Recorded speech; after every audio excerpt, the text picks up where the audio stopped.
Yeah, this one, the first one's been going on. So the 19, the 17 and the two decimal, right? That's 3%.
Good to go. Okay, welcome everybody for today's council meeting, Thursday, May 19, 2022. Roll call, please. Alma Beltran, Here. Mayor Pro Tem Trinidad Pimentel, Here. Councilwoman Diane Maldonado, Present. Councilwoman Sabrina Rodriguez, Councilwoman Catherine Solorio, and Treasurer Michelle Lopez. Okay, please rise for the flag salute. I pledge allegiance to the flag of the United States of America and to the republic for which it stands, one nation, under God, indivisible, with liberty and justice for all. Okay, so we're going with our special meeting first, Chief, so you can go ahead and go with item number 1, which is consideration and necessary action on the U.S. military surplus equipment program. No, we have to turn it, return it.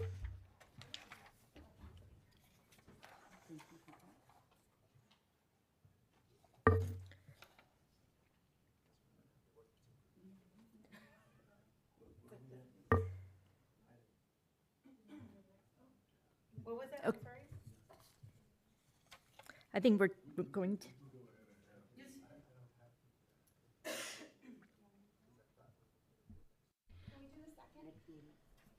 What exactly did you need to do? Maybe we could still approve because all you're doing is really informing us and returning, well, we don't have anything to return because it's already been returned as far as the equipment or the, Yeah, it's basically a notification that the equipment that we're using through a military program, it's a law enforcement military program, the equipment that we acquired through that program and informing the public and the council to approve that contract, continue with that contract. We've had it for since 2013.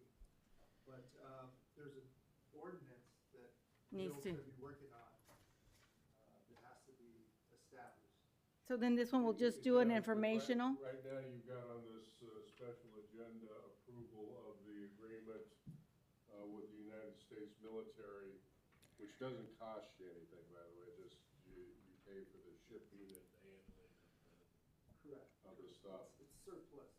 Yeah. So you can now, in advance of adopting this ordinance that we're gonna bring to you next time, authorize the chief to enter into that agreement with the United States military so that he can make his request now for Yeah. whatever he needs. By the time it gets here, You'll have the we will- ordinance. We will have presumably got our ordinance in place That's good. and he'll be able to use it. Okay, I think that makes sense to, What kind of equipment are you gonna be We need a couple of tanks. Yeah, there's a It's sending back. couple of helicopters that we're looking at, but that program is a collaborative effort between the military and law enforcement, and it's a program that's been around for decades. Back in 2013, we did acquire those old World War II rifles, assault rifles, when we didn't have the budget for rifles. So those have since been removed from service because we got the new rifles, so we're no longer using those. But we did acquire some night vision goggles that we use from time to time for special investigations. But today, I have to notify the public as well as the council that to ask your permission to approve to continue with that partnership and to continue using the equipment that we acquired. So I'm not asking to continue to use the rifles because we got new rifles, but the night vision goggles. And the other request is to approve, the recommendation to approve, continue the contract, because it's an annual contract, we renew it every year, to continue with the contract and the contract that allows us to acquire these items, and they're surplus items, and it's a long list. Anything you can think of that the military uses and has, that they would give us access to, and it's free of charge. It's on the honor system. Basically, they let us borrow it. We pay for any of the shipping fees, but other than that, we have to maintain it, regulate it, and then when we no longer use it, we have to return it. So those are the main points of that agreement. Does anyone have any? So, yeah, any questions?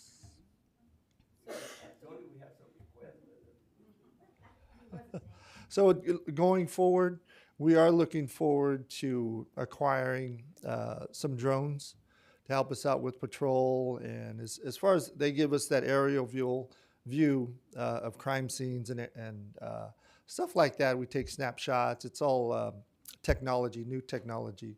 So drones and maybe some more night vision type goggles. We can also acquire the bulletproof helmets as well for our officers in crisis situation. You name it, the military's got everything you can think of. And sometimes those little things that are, that will help augment the budget, so we're not spending money on that, we can acquire that from the military. So it's really beneficial. But That's a good thing to have that, just in case. yeah, So, Neil, so we just make a motion to approve and continue the agreement and authorize chief to move forward with the Yeah. Okay. the contract. So do we have a motion? Second. Second by, and all those in favor? Aye. Motion carries 4 yes and 1 absent. Trina and then Diane. Thank you, council. Thank you. That way we don't have to bring it back and it's like, it gives you the time to go and move forward. So if we see any tanks coming down, we're not at war, right? Not that I'm aware of. I'll have to check with my sergeant in charge. Jerry, these days, Okay, now we go on to the regular agenda. For additions, I'd like to add the item to consider approval for the church to do a revival worship event in Earl Ruth Park. I'd like to add it to the consent calendar. So do we have a motion to, Motion. Diane, second by Kathy, all those in favor? Aye. 4 yes, 1 absent. So we are putting that on the consent calendar for Earl Ruth Park Reveal Worship Event. Okay? And we also want to add, I believe we needed to add the presentation for Javier, our engineer. Yes, add that. So we also need to add Javier presentation. So do you have a motion to add? Motion. Motion by Trina and then Diane. All those in favor? Aye. 4 yes. Motion carries. Okay, then we have our presentation from GoGov. And this is, GoGov is the app and the code enforcement software that we've been using for the last year. But this is also the app that I've been telling you about. And so right now, they're going to do a presentation to show you how to use it. You ready?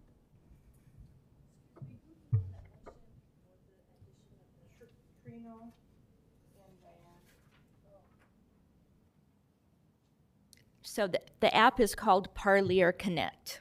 And if you go to your phone, your iPhone, or your Android, you just go to your app store and it's Parlier Connect, and you can download it on your phone.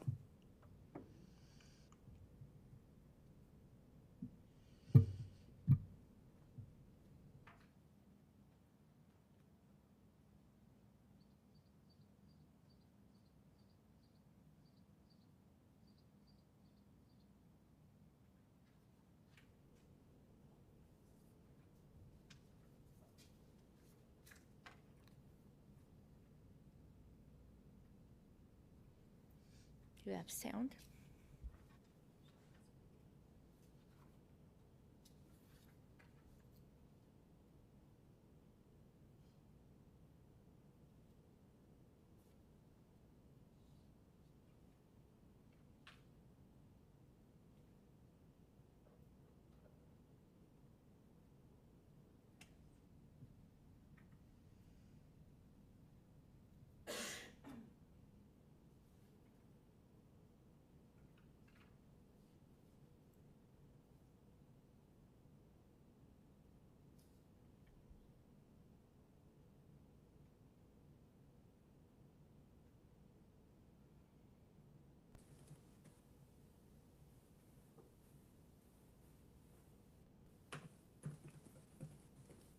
You want to do a chat thing? Tell them we can't hear?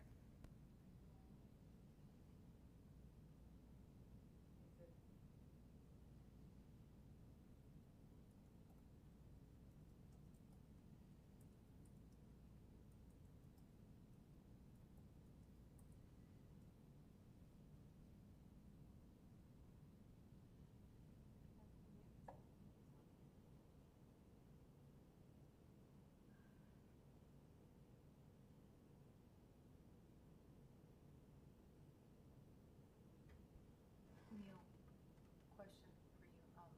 The ordinance, is it gonna come back for the next meeting or the following? We'll bring it back for your next meeting for introduction and first reading. It's just a policy that governs their use of military equipment. It's a transparency thing. Tell him if he wants to call my phone, I could put the speaker up to the. This question.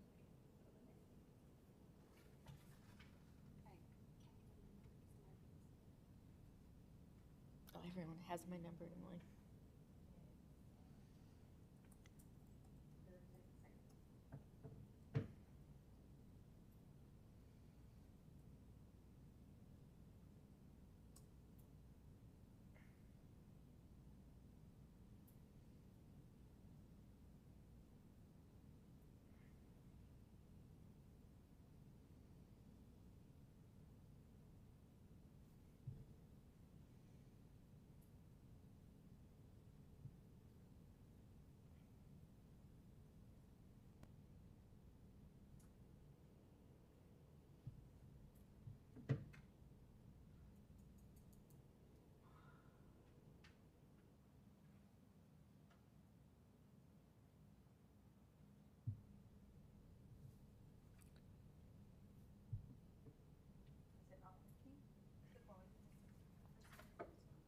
Hello.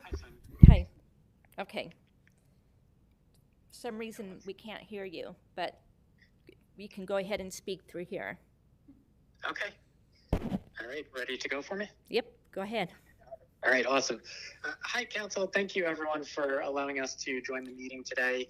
My name is Joe Palladino with GoGov, and we wanted to review the Parlier Connect app. So this is the Parlier Connect app. It is available in both the App Store and the Play Store for download. The idea of the app is it's a nice one-stop shop for residents. So not only can residents come here to go ahead and submit a request into the city, they can also have access to several resources that you guys have available as well. So here you'll see many different options available. If I go ahead and click on one such as pay utility bills, it's going to go ahead and load your utility payment options within the mobile app for them. So again, nice one-stop shop for residents. The main purpose here is, of course, the Start Request button. So going ahead and choosing Start Request. When you choose it for the first time, it is going to have you sign in or sign up for an account. After that, it'll keep you signed into the system here. There is a search available up top. We always let residents know, call 911 for emergencies, right? And underneath that, we'll see all of the different categories, these groups, and topics that residents can submit requests for. So we can go ahead and run through an example for today. So we'll go ahead and choose the graffiti topic. Here, this will bring residents to the ability to upload a photo to their request. They can choose the camera, take a picture right in front of them, choose photo library if they took a picture earlier in the day, or no photo if they don't want to include one. I'll go ahead, choose camera. We'll take a picture of my computer screen here, and we'll use that photo. You can include up to 5 photos per request that you submit. When you're done, we'll choose no more photos. Next up, because I am not within the city, it is bringing you to a map here. Typically, it would be using the location from your photo, and that would fill in here for us. But we can, of course, choose from a map. You can drag and drop that pin marker or type an address up top here. When you're done, choose Done. Then we have the request form itself. So here we have our photo, we have our topic, the location. We'll go ahead and fill in a description. So we'll say there is graffiti on the building. Okay, we have our contact information. Then I have the ability to submit this either privately or anonymously. Privately meaning go ahead and submit my contact information to city staff, or anonymously, which is a true anonymous submission. So they'll be notified, staff will not be able to contact you with questions, and we will not be able to receive updates. Okay, I'll choose private, I'll submit my contact info, and we'll choose submit request, and we'll get a confirmation here on the screen. Okay, back on the main menu, there is a menu bar available in the top left. When you select that, there's several options here, including track requests. Under track requests, you'll see all those requests that you had submitted. You'll see a little preview, some main information, topic, location, status, right? And if you go ahead and open it up, you'll see some more information, and you'll have a section here for collaboration with staff as well. So here's a previous example we ran through with staff, and you'll see that collaboration located in the bottom portion of this form here. So that's one option. Residents can download the Parlier Connect app through the App Store or the Play Store. Another option for residents would be submitting through your website as well. So as we're getting ready to go ahead and go live with this portion of the website would be a part of your webpage. Residents will be able to go to your website to submit a request, and very similar functionality. You have your search here, you have your categories that you can expand out and choose a particular topic. When you do so, this is basically the request form we saw on the mobile app, right? So you can type in a location, you can use the pin marker on the map over here, drag and drop it to where that problem is located. You can enter your description. Let's say there is an abandoned car. Okay, there's the spell check, of course, so we can go ahead and correct those typos. You can drag and drop files here. You can also click here to browse to where you have a file saved. Go ahead and upload that directly as well. Same idea as the mobile app. You can include up to 5 attachments per request. And when you're done, choose submit. You'll be prompted for contact info. We won't see any stars here, no contact information required at this moment. So I'll choose submit and submit this one anonymously. And we'll get a confirmation here on the screen. Both of these submissions, staff will receive an email letting them know that a new request came into the system. It's assigned to them, so they know there is something that needs to be looked at here.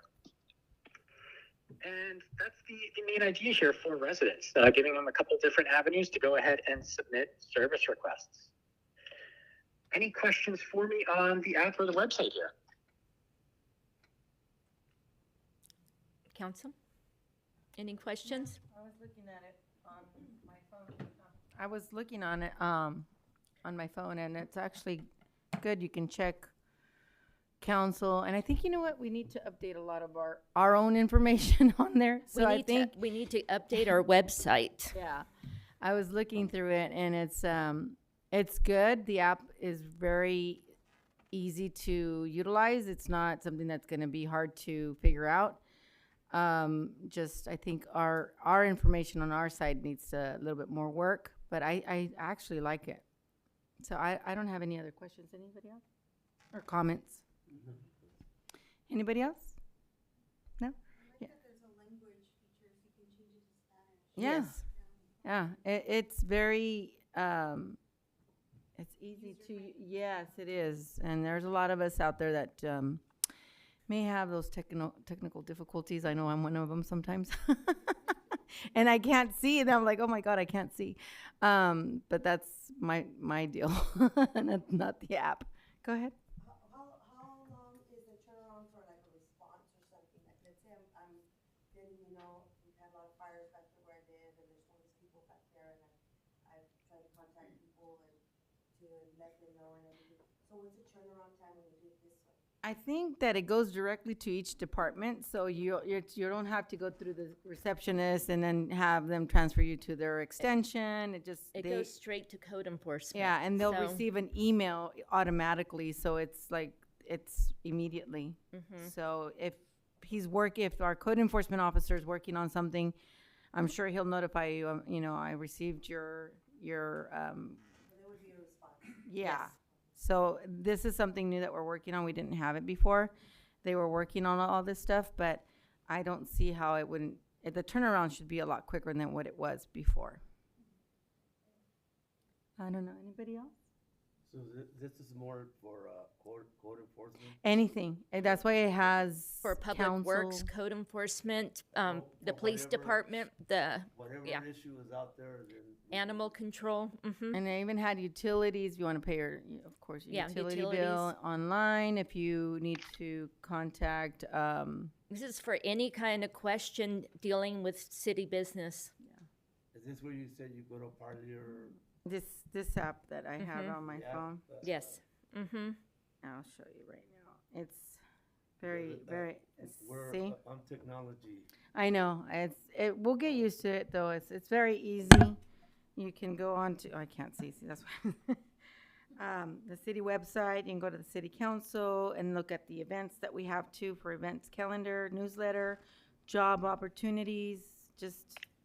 And it has a big in bold letters to start a request. So it's really simple. So that's what I like about it. Yeah. Anybody else? No? Well, thank you for the presentation, and I'm glad that we have it all ready to set. Are we up and running already? Yes, we're up and running.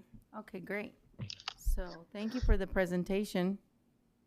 Absolutely. Thank you, everyone, for the time, and really excited for the launch for you guys. So we'll be in touch and excited to get the app live and into the stores for you guys. Thank you. Thank you.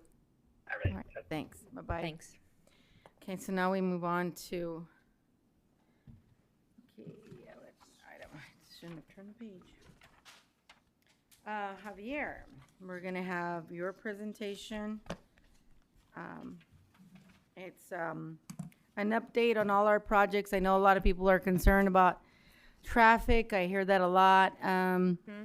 But being that we're small, any kind of work that we do, even if it's on one road, it's gonna impact us either way. So, because we're so small, there's not very many other routes to go through. So, bear with us, and our engineer is really moving really quickly as fast as he can. Thank you, Javier.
Good afternoon. So yeah, I just wanted to kind of give you guys a rundown of the projects we have going on right now in the city, and so we're all kind of on the same page of certain dates, end of construction timelines, and to kind of show some of the work we've been doing. So go to the first slide. So this is the general map where we show all the projects going on in the city. They're all in here, pretty much. I'll go through the majority of these, the most important ones, and the ones we're currently working on. So go ahead and go to the next one. Some of the projects we completed just this year, the Zedek Avenue Phase 2 reconstruction, that's completed. Parlier and Mendocino Avenue pavement rehabilitation, that's been done. Mendocino Avenue medians is done, and Sequoia Walkway, as you see in the picture here. It looks like everything started blooming out there, so it looks completely different. Yeah, it looks really nice. So next. So the first one is the Earlworth Park Playground Edition. This is the one that is going to allow accessibility through the playground. Go to the next one. So this edition is going to add to the new playground we just installed. It's going to add like a rubberized surface and some accessibility play items for different children. As of now, we have the playground in our yard, and the contractor started moving away the dirt so he can start pouring the footings for these new structures. And his completion date is in 6/15/22. Next one. Yeah, so this is kind of like a preview of what it's going to look like. I showed this kind of to you guys before in the past, but the light brown there, that's the new rubberized walking surface. That's going to be flushed with the sidewalk. The sidewalk's not shown here, but that allows you, like if you're in a wheelchair or if you're blind, you have like a dedicated walkable surface that you can get to each one of these items. So it's really one of a kind for the area to have such a completely accessible playground. Go ahead, next one. This is an overview of it. Go ahead, next one. Okay, so the next project we're working on right now is the Parlier Newmark roundabout. We currently applied for funding with FCOG. We're waiting to find out. Go ahead, next one. We've submitted application for TPP funds, and in June is when they'll give us a notice of award. So, which is next month. Everything's coming really fast. After that, if we get accepted, which we probably will because they're TPP funds, those are usually allocated so that the city applies and receives those funds. So we're about 90-something% sure we're going to get those. And when we do, then I'll bring it to council so you can decide whether you want to accept those funds for this project. So next. I just wanted to show a few pictures too of Sequoia Walkway with our current completed project. Next picture. And the next, I'm moving kind of fast because it's a lot of things to go through. So I just want to, if you have any questions, stop me, and you can always ask. I know a lot of these projects I've kind of brought them a few times, but so this sports park is a park obviously the city's been trying to build on the west side of town for a while now. We've applied for a few different funding sources. Some of them unsuccessful, some of them we're still waiting on to hear. So go to the next one. Currently, our most viable option is the Land and Water Conservation Fund. We recently had a site visit last month with the state. They came out here and they really loved our project. They seemed very encouraged about it. So we think we have a really good chance of getting this one. Their official announcement for awards is right now set for the end of summer. So we really have good hopes for this one. Go to the next one. Next one is Fig Tree Park. This is ready to go right now. We've actually gotten our agreement with the state, everything hammered out. We have the design about 99% done. The next phase right now is the actual acquisition. So we're actually going to enter escrow this next month. And from there, once we close escrow, we can actually go out to bid. So this is moving fast, this project. Go to the next part. So that gives you kind of like a breakdown of the schedule. Engineering complete, executed grant agreement. Land purchase is in June, and completion date for this project would be February. But For those that don't know, can you point out where this park's gonna be at? yeah, Fig Tree Park, it's located here across the street on the vacant land. And essentially it's Avila and Tulare? I think Avila and Tulare. Yeah, so that vacant corner there, we received a grant just last year to build out that park. It's supposed to be more of a passive park. The funding we got was urban greening, which means they want a green area, very minimal. So it's more of like an open space where you can come enjoy, kind of have dinner or have lunch and just enjoy the outdoors. I just want to say something. That way we have a place for our kids to take pictures for prom, for graduation, whatever. And we always have to go outside of town to have that, quinceañeras and weddings. We have it now in our own town. And another thing too, right across the street is the senior complex where the seniors are at. And most of the time when you go by there right now, they're sitting on the sidewalk talking, and with this, they can go under the trees and if they're gonna have benches, they can sit out there. So it's gonna be a win-win situation for them too. So this one doesn't have a playground, right? No. It's not an official playground. It's more of a natural playground. It has like hills, maybe like natural rocks they can jump on, stuff like that. Okay. It's more of a It's not a garden playground. park. Yeah. It's still, I imagine it still be fun. We've done a lot of research on the kind of natural. We don't have to have a playground at every park. I think that sometimes you go to some other towns and they have nice, just, so area. to sit and enjoy the view. There are. I think I brought this up to Sonia about putting a gazebo. Yeah, there's And gazebos. There's a gazebo at this one. Yeah, that would be great because, like the mayor said, you got weddings and things like that. That they might even want to get married under the gazebo. We don't know, but I think that would be a nice facility to put up there. Yeah, there's one large gazebo, smaller gazebo. Question, is there gonna be barbecue pits out there for them or not? Yeah, barbecue pits as well. It's on the table. It's one of those options. As soon as I have the plans done, we can go over all the amenities. That'd be good because I think, I don't know if you're gonna have benches and all of that, because if you have the barbecue pits, then you're gonna have to add on all that other stuff too. So, yeah, I know they use them a lot, yeah. So it would be good for it to, kind of work on that design and then bring it back. Okay. Yeah, this was more of like a preview and schedule. It doesn't have all the pictures of the whole park of what we have right now. So the next one will be, I can focus it more on the park so I can get better input to finalize those documents. So, and right now we have time because we still are in the process of purchasing the property from the owner. So, okay, next picture. So Mendocino, Manning Avenue sidewalk. This project added sidewalk from Mendocino to Academy. Right now, you can see kind of the picture in the background. It used to be just a dirt little path there on the edge of the road of Manning. It's right at the entrance to Parlier, and people would dump on that side and stuff. Now, it actually is going to complete. This project is really close to being completed. We just opened the road today, so you'll see less traffic on Manning now.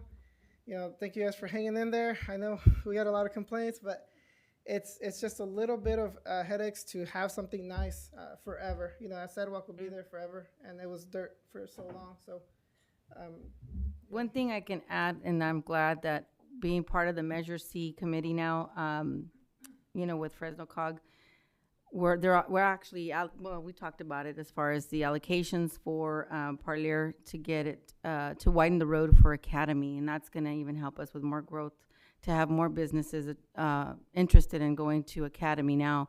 Once we work on Manning, then we can attract people to come to Academy, and that's one of the things that, I'm glad that I get the input from Sonia and from Javier, because Javier, being that he's our engineer, he knows all the stuff that we need to know as far as asking, because it's not something you just say, hey, we need this funds and it's easy to get. You have to kind of fight for it. And good thing that everybody in the Measure C committee are very, wanting to help out all the cities. So it's really good for us, and I see a really good future for the city of Parlier. That's really going to make a difference with Academy, because we're attracting people already with just manning. Just wait for Academy, and it's going to really bloom.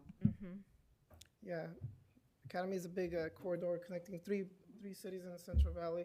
It's kind of a big deal. Is that corridor going to be hitting all the way Yeah. to the freeway? That's I the know goal. that was the intention from the beginning, to go all the way to, and sometimes taking the place of the mayor on those major with the cog. Thank goodness she was on the committee. You Yeah. should have seen Well, what we were going to get if she you- wasn't. You know what's happening now. I mean, is you that- should have seen that. It Well, was we're so involved with it that they're not leaving Parlier out anymore. And you know what? Yeah. I only got on that committee by chance because I voiced my concern the last time we were talking. Sonia and I was on the Zoom meeting, and I complained to Dyer. What? Things don't work. Like, things that work for Fresno will not work for the city of Parlier or small rural communities like Parlier. So because I guess I was, a little bit, complaining. So he put me on the committee. He asked Tony to put me on the committee, and I all of a sudden ended up being on that committee. And like you said, I'm glad that I was, because Sonia did mention, like, hey, we're not getting enough. And I said, well, let's talk to Javier, and Javier is looking at that. And sometimes I ask Javier for his input, because the one that's going to know the real numbers is going to be our engineer of what we really need to be able to get this done. So they're really working with us, and I like that this group is, trying to help all communities. And we're, I guess, scheduled for the second tier for the next round of funds. it did good. Yeah, it went from around. They did good. They actually gave everything we asked. Yeah, I think they had programmed us at like a few $100,000, and we're up to like over $5 million for funding for Academy. And it's because they thought it's just improvements. And I said, no, well, if you really think about it, Academy has, it's a 4-lane, and then it goes into 2 lanes. And so that's a concern because of safety, because of traffic flow. So you want to make sure you have the 4 lanes all the way through to Mountain View. So that's when they said, oh, okay, well then we'll put you, because I think we were on the 3rd tier, and they moved us up to the 2nd tier, so, which is good. Yeah, so that's part of getting those corridors just complete, and when you drive through Parlier, you're gonna see everything just finished, and it's gonna look nicer than even our neighbors. We're just bear with us. I promise you, we will. Now, Manning Avenue is the sidewalk is done. The planters are being installed right now. If you drive by, take a look at the planters. Those planters will have flowers as well. So on the side of sidewalks, we'll be one of the few cities that have planters lining all of Manning Avenue. So it's gonna be really nice. The only thing that's in back order is the lights. So we will have street lights, but everyone's suffering with the delivery issues. So we just have to wait till August for the street lights.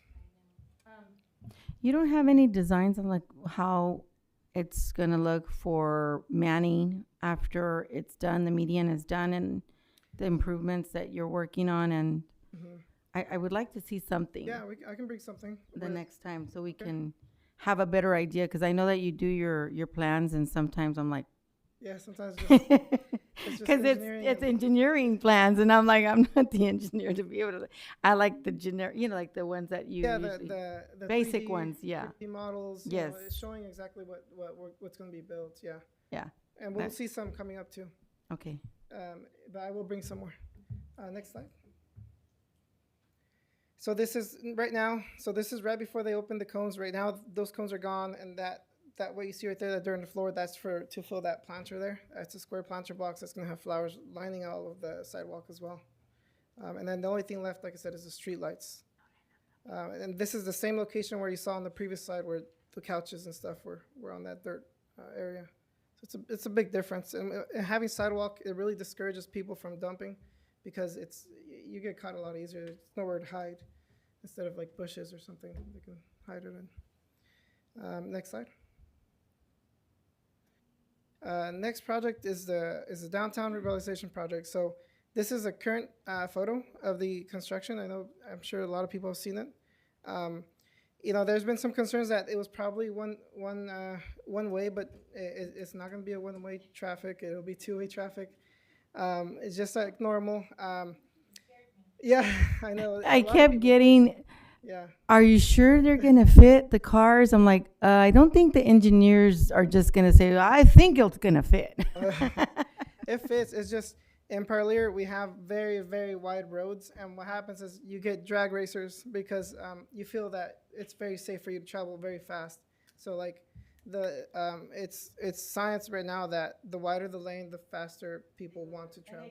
And you know what? And you're absolutely right, because I get a lot of complaints in that corner where they're always rolling stops or going through there really fast. And so when you have a narrow the space is narrow, you're gonna be careful because you don't want to hit anybody else. Yeah. So Yeah, so our lanes will actually be the same width as the city of Visalia and the city of Kingsburg downtown, which is really nice. But if you drive through there, it is a little tight, and it's going to be a big shock for us because we're used to these giant lanes. But it is safer. It's better for the community. It's better for pedestrians. There's less accidents for pedestrians when cars are slowing down and being mindful. Yeah. So on this side over here where you guys put those in, is there gonna be parking on that side too, the way there is? Yeah. Or is there still gonna be parking on that side, right? Diagonal. So we're increasing the parking. We added because before it was parallel parking. So now we're gonna have diagonal, so we have more parking like the other side.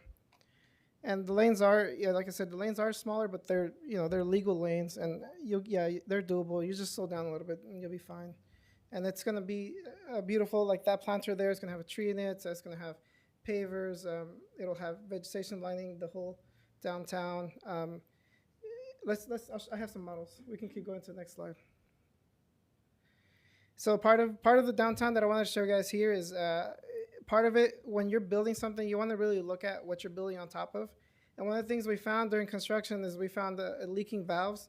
So, and that's what it looks like right there on the bottom right. That's what we found. And really, it's a really old valve. It was leaking, and we couldn't build this beautiful downtown on top of that. So we had to do some water shut-offs. And I'm sorry, but it had to get done. We got over it, and now we have, as you see on the top, on the left-hand side, we have a beautiful assembly there with new water valves, new pipe, and everything we need to control the water flow effectively and not have leaking pipes all over the place. So, On that, I know we got notices that our water was gonna be shut off and it didn't. Yeah. So we're like, did it get fixed?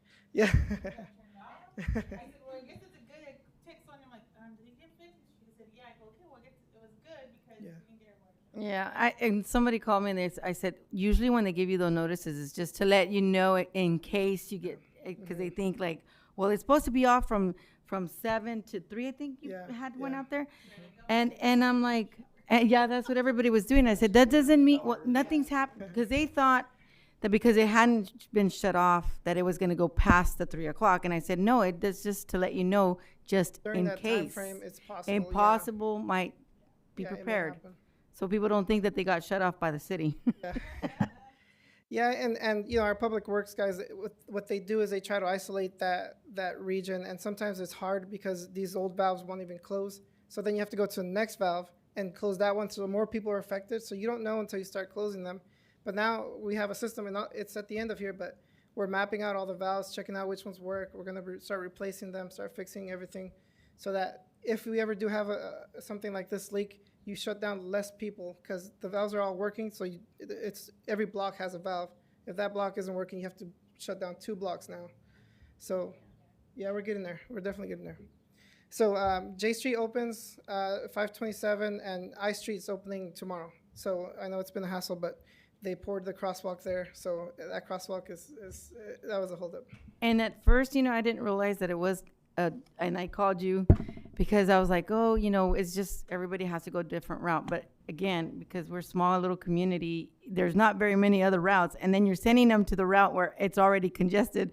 So it's like everybody's going through Zedeker to come back through South just to get to school.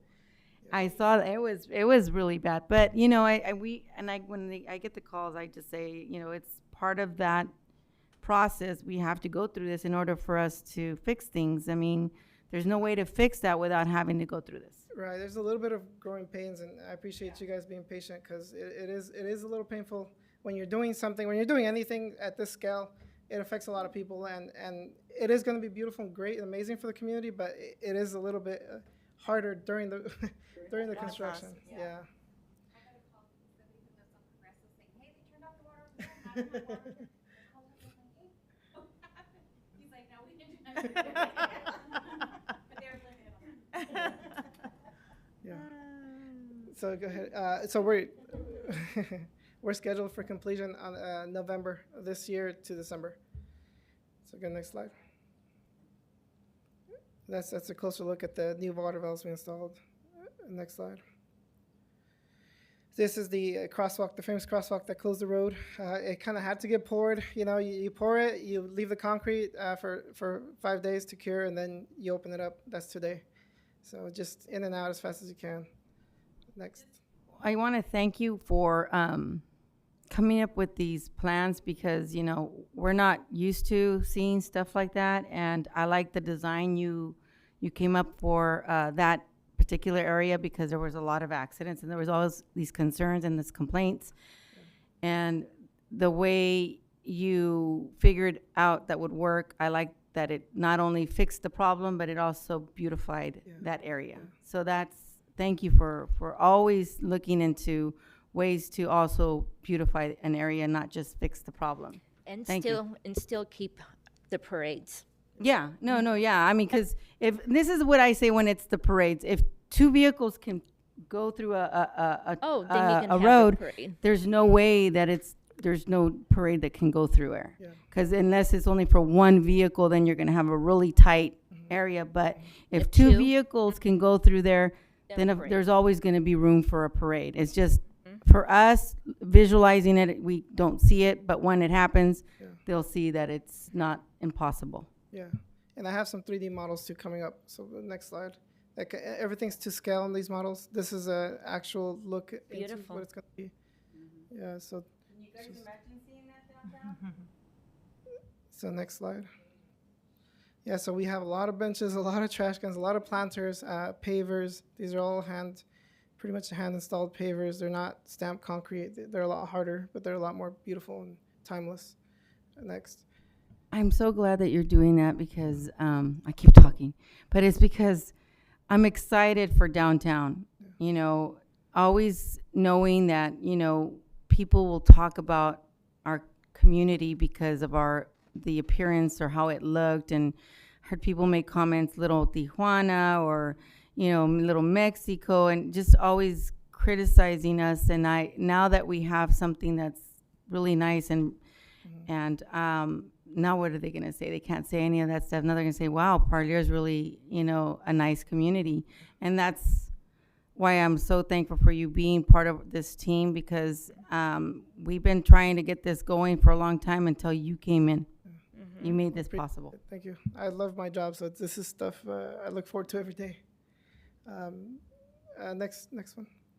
This is a closer view. This is actually a crosswalk that we're adding. It's pretty much right in the middle of downtown. It connects the Heritage Park to downtown because a lot of people will just take the shortcut right there. So that crosswalks will make it safer for that pedestrian traffic there. Go ahead, next one. So here's another view of the new traffic configuration. Go next.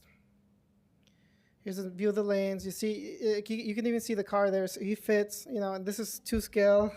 It's just smaller, you know, but it does fit. What about that area? Is it going to be like that, or are you just putting that for? It's just a part of right now. It's part of the model, but yeah, right there. Essentially, we have a few options of things we can put there. Some ideas are like some more planters and some more seats, stuff like that. But it won't be concrete. It'll be more temporary stuff. And we have another grant that we're looking at for that. We couldn't put parking in that area? No, because you can't see it here, but on this way there's a driveway, and there's a minimum distance from the driveway, and that's the only reason why we couldn't put the parking. Next slide. So this is a little bit of look at the same crosswalk in the middle of downtown from Heritage Park. You can see there's going to be a little feature, seat wall feature there as well. The next slide. This is a closer look at the seat wall feature. It's a pretty unique thing that they'll do is that they'll cast in concrete and they'll make it look like kind of hexagons coming out of the ground, so you can kind of sit on a rock-looking structure. It's going to add really good detail to downtown. Next. Here's a picture of a closer picture of the lights and the planters, seats, trash cans, all being installed along with the pavers. Next. Here's a look at again at the smaller lanes. This is at 2 scale, like I said. Next. Yeah, we have benches everywhere. Next. Another overview. Go ahead. Yep, the crosswalks. Yeah, so that was it for the street improvements. How many, do you know how many parking stalls there'll be in downtown now with the new, Not off the top of my head. There is more. there is more? Yeah, because we went from parallel on the other side to diagonal, so we added more. And the other diagonal stayed the same. We did lose some because of the planters, but we more than made up for it with the extra diagonals. Yeah. So next one we're working on is the architectural phase. So this is essentially phase 2 of the same downtown. Here's kind of like a preliminary SketchUp of the first block.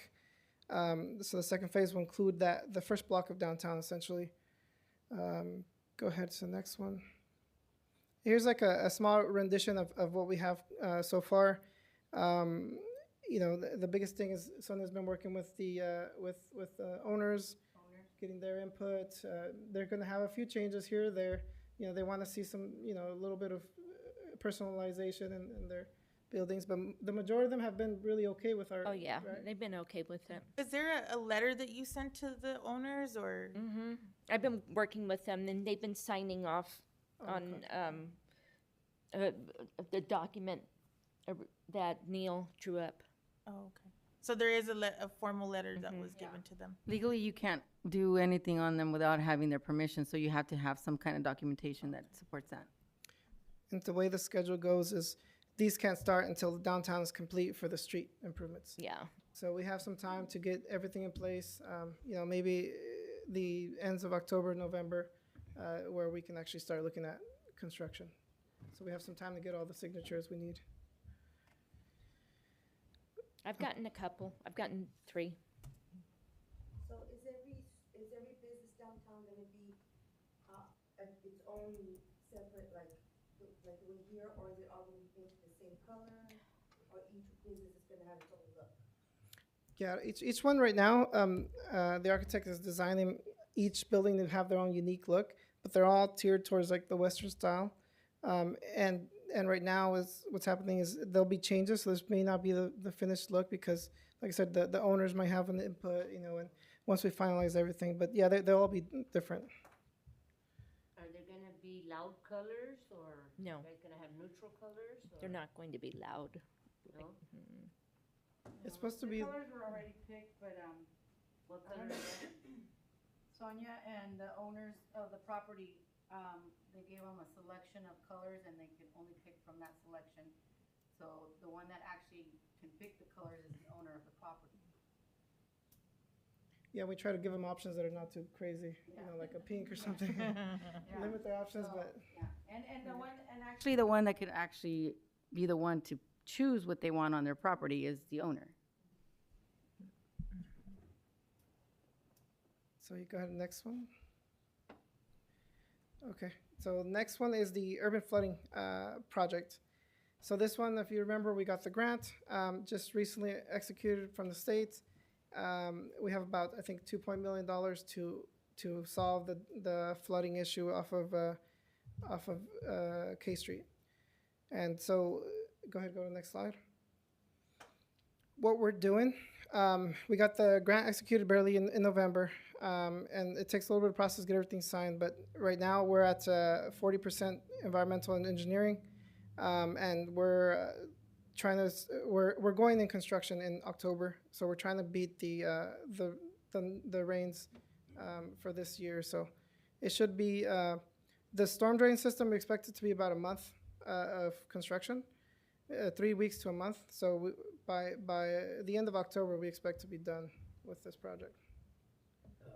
Yeah, because that was my biggest concern is that I think last year we said we couldn't do it because in October because of the weather. And then here we're going to start in October, so that's why I think I had talked to Sonia, and Sonia said that it would take about a month, a little over a month maybe.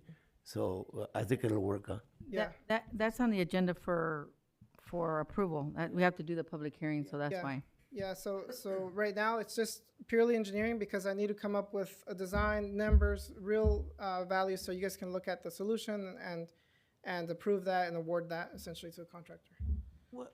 What is this one on the left side? Yeah, so part of the flooding project, since it was like an urban flooding grant, we were competitive by adding a few kind of park features. So we are installing a playground on the Richard Flores Basin and the canopy at the corners of the basins, and we're also adding a new trail around the basin.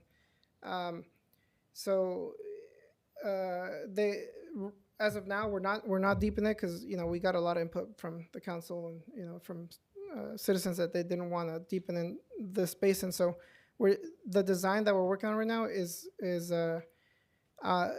involves a few different lift stations and maybe a few floodways we can build to throw it into the canal if it does get over, instead of going deeper, if it does get overflowed. So yeah, that's essentially it's going to beautify the Richard Flores Basin with a trail around it. It's going to have a viewing area where we're going to show kind of like a model of the flooding that we were dealing with and how it was happening, and it'll be essentially like a 3D sculpture that represents the natural flow of rain cycles with flooding events. So we're not keeping the field? Yeah, it's Baseball staying. field? It's staying there. Staying the same. This is just added into that area? Yeah. Okay. It's all of those improvements are outside of that fence that's there. Oh, okay. Yeah. It'll just improve the perimeter of that Okay. basin, make it look nicer.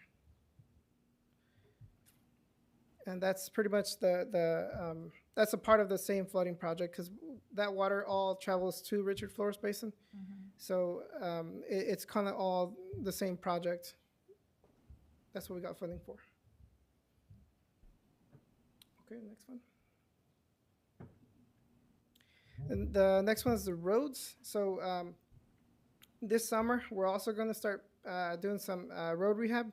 So just like we did here on Parlier Avenue on Mendocino, we are doing microsurfacing. And so the first project will be Tuolumne reconstruction between Avila and Newmark. We're going out to bid this summer, which is usually the paving season. Manning Avenue road reconstruction, that's the big Manning Avenue project with the medians that the mayor mentioned, where I'm going to bring in a 3D model design too, so we can get some input on the look. We are going to modernize all of Manning Avenue with the new medians, so that's that project. We did get 1.3 million from FCOG. I brought that in maybe a few councils ago, maybe a few months ago. But that helped us out a lot. So using some of their money for that reconstruction instead of ours has really been a big help. But that also means we're stuck with their schedule. So we actually wanted to start Manning earlier. I don't know if you guys remember, we wanted it at the beginning of this year. But FCOG's, their authorization is in July. So we're stuck till July. But it's fine. It's around the corner. So construction is to begin in August. The K Street, anywhere get the road redone, K Street? the road on K Street, That's a pretty bad street. is it pretty bad? I think that one was already funded before, so I remember back when Israel was here, that K Street was done. It's not on the list of streets, right? No. Yeah, at first it would have to be, It was a portion of that street. yeah, but I know that they worked on it before. they have. So what they have to do is get to the ones that are on the list first, and then once those get done, then revisit the other streets that need. Yeah. Because that's what happened with Zedeker. We did half of it, then they did the other the other streets, and then we came back, finished the rest of the streets. Yeah. I think they did on K Street, they did up from Fresno to like Merced, and that was it. Yeah, Oh, yeah. okay. But it's Yeah. because back then, the fundings were not I guess, well, because, you know, we didn't really have a finance director to really look into where are the fundings, and now that we have Ally, she's really doing a great job in knowing exactly what's there. So when she meets with Javier, then he knows how much money he's able to do the projects. Yeah. So What kind of budgets we can get. now we're able, that's why more things are getting done now, because in the past, you really didn't have that. Yeah, Ally's been super helpful with this. We're kind of in the dark. Shooting that from the hip. And now every year we actually have road projects, and you're going to see construction all year round in Parlier. Actually, after this, I think towards the end, I have a list of, actually I have it on the agenda, a list of next year's roads already that's being programmed.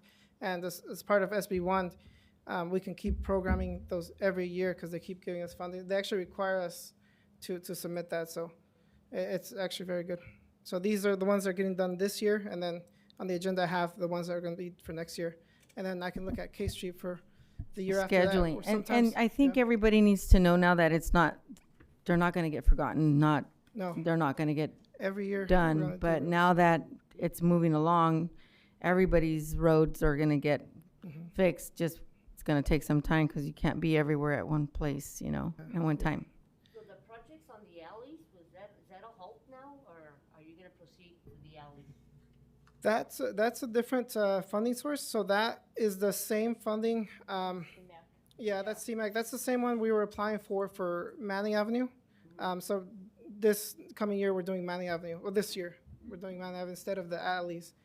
And we actually got way more than, because the alleys are very small projects compared to Manning. And that's because with those fundings, you have to make the case that your project is the most competitive by, it's going to affect the most amount of people. Well, We- that was before when we had Lifeline. We don't have that. I don't Yeah, think they we have don't Lifeline. even have Lifeline anymore. But now it's all competitive. So just like Manning Avenue, we have a lot of traffic that goes through there. It should be one of the highest priorities in FCOG, and it is now. Yeah. And that's the thing, and that's what the thing I said with the COG, that you just, it's not like everybody just gets the money. You have to kind of, it goes by priority, and that's when they put you in tiers, like, okay, this is meets the priority because it's all the entire Fresno County. It's not just Parlier. So you have funds for everybody. Yeah. And we have to use those funds and try to justify, okay, I'm the priority because this is what's going on. Yeah, And it's not like automatically you get that money. yeah, And that's where sometimes some people, I see that when they complain in other cities, is like, well, it looks horrible here, and what are you doing? And you're doing nothing, and it's not that they're not doing anything, it's just that that's how government works, and you have to justify, and being small rural communities, it's hard to get that. You know, larger cities like Fresno, Clovis, those are the ones that get almost the majority of the funding because of all the roads they need to work on. So you really have to push for them, and you have to have the support from other cities too to support you and say, yes, we see your needs, and we're going to back you, and we vote in favor for you to get that project going. That's how that works. yep, yep. Let's see. Yeah, so the last one on there is the SB1 projects list is for next year. So now moving on to the Public Works Department, since I'm working with them too. Some of the things I just wanted to give you an update of what we're doing. Right now we're looking at the purchase of a crack sealing machine to preserve our roads. I think I brought that up before maybe, but essentially what we got to do is we fill in the cracks, you know, in the road, and what happens is you do it every summer so that when the rainy season comes, you don't get water infiltrating into the cracks. And essentially what that happens is when the car drives over a crack that has water, it creates a pothole because it creates a force that uplifts the pavement. So having the crack seal machine will save you, you know, sometimes millions of dollars of having to replace your whole street. We're doing a major planting projects all over the city right now, and landscaping. The next thing we're gonna do is Academy Avenue medians. We're gonna take that back and start planting actual grasses and flowers and vegetation on that median. Right now it's just dirt, but we're gonna revitalize that this year. The other thing we're doing is we're mapping all the city's utilities, the water and the sewer utilities. So go to next slide. Right here, you can kind of see the GIS mapping we're doing. What you can see is on the left-hand side, on all the Public Works employees' phone, we gave them access to a GIS map where they can access all the water lines. So all the blue lines running through the first picture, those are all our water lines. And they can pull it up. They know what kind of water line we have, what size it is. And then on the water valves, the ones we're replacing, I set them up on their phones to where they need to be exercised every year. So you pretty much just have to turn them, open them, and close them to make sure they're working. And so now what they're doing is they're exercising them. So all the yellow triangles you see there, those are all the ones that have gotten exercised. And I have them pull it, essentially, field notes right there in the third picture. So like right there, Mario inputted that on May 3rd, he exercised that valve, and it took 30 turns to close that valve. So it's a big help for them to help us keep category of what we have and where they are. We're also doing this with fire hydrants, just to make sure they're all working and they've all been essentially kept up to date. So next slide. The next one we're doing is the water service leak project. I brought this before, and so now we're going to go out to bid at the end of this month. I'll bring the bids in June for award. And what we're doing with that one is we're just going to go around and replace some of the most critical water services that have just been a leak and after a leak on the same water service. And a lot of the times it's because they're old. They're not supposed to last as long as they've lasted. So we are supposed to replace them. And so that's what this project's going to do. We're also going to provide training to our public works staff to hopefully start replacing some of these entire water service by ourselves. Right now, we're pretty much patching, but we're not replacing. So we're going to start doing that as soon as with this project. That's going to be part of the contract with the contractor. Yeah. So next one. So here's kind of like just an example, like that water leak, we dig it up and then we put a clamp on it, and that's just pretty much just a temporary patch. If it's an old water service, like the black one there, if it's super old, it needs to be replaced. And that's the part that we haven't been doing, and that's the part we will be doing. Well, Javier, and that one there, that's the one I had mentioned to Sonia, because I was getting calls on it, and Sonia, when we went and we looked at it, so there's no more water, no still water there, no more anything? No. Yeah. Good job, Javier, Yeah. thank you. It'll Thank be- you, Sonia. Yeah, and it's gonna be better now. Like all those, like that one too. That one's getting completely replaced. So even if there was gonna be a leak, there won't be any more because they're all new. They're gonna be new now. So you expect to last around 20 years. These neighborhoods are 40 years old. You know, so. Good job. Yeah, good. Next one. That's it. So we're continuous. Thank you. No A- más. and we'll bring you back for the next list. I'm sorry. Javier, question, all that deep digging, did you guys find any of those tunnels they're talking about, underground tunnels? No tunnels yet. No. Not yet. No tunnels. We know where they're Yeah. at. We know where they're all at. Yeah. All right. Thank you. Javier, before you go. Yeah. As a citizen, not as a city councilman, we really appreciate what you're doing. We're getting a lot of good reviews, and people are now talking about Parlier in a very positive way. And it has a lot to do with you and Sonia. You guys are on top of things, and we need to continue doing that because it is very important that our community goes to the top and stop being in the middle or in the bottom.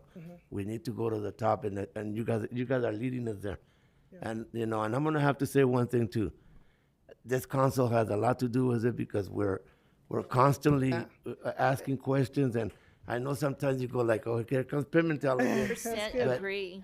You know, I always say, and sorry to interrupt ahead. you, but I just wanted to say, because, the saying, there is no I in team. So in order for us to move the city forward, you have to be team, you have to put the team effort and really be a team and not work against each other and just try to move the city and focus on that because we all live here. We all want the best for our community. So Yeah, and being that you, ever since you came in, you know, We've finally been able to get I things mean, done. things are just moving, and that's why that list, it's a long list, but, you know, I know we're gonna have more, fine.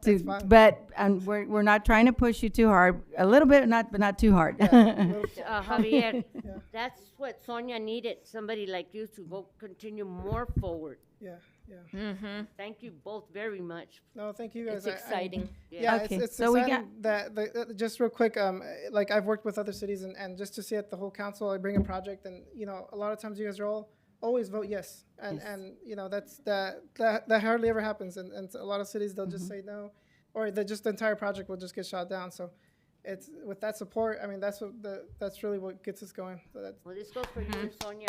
Well, all I can say is that and when I'm glad that when we had the discussion to bring you on board, Sonia and I, it was the best idea that we had. And I know that at the time, you know, people might have said, oh, well, he's not been in in that field for too long, but look at how much you've done.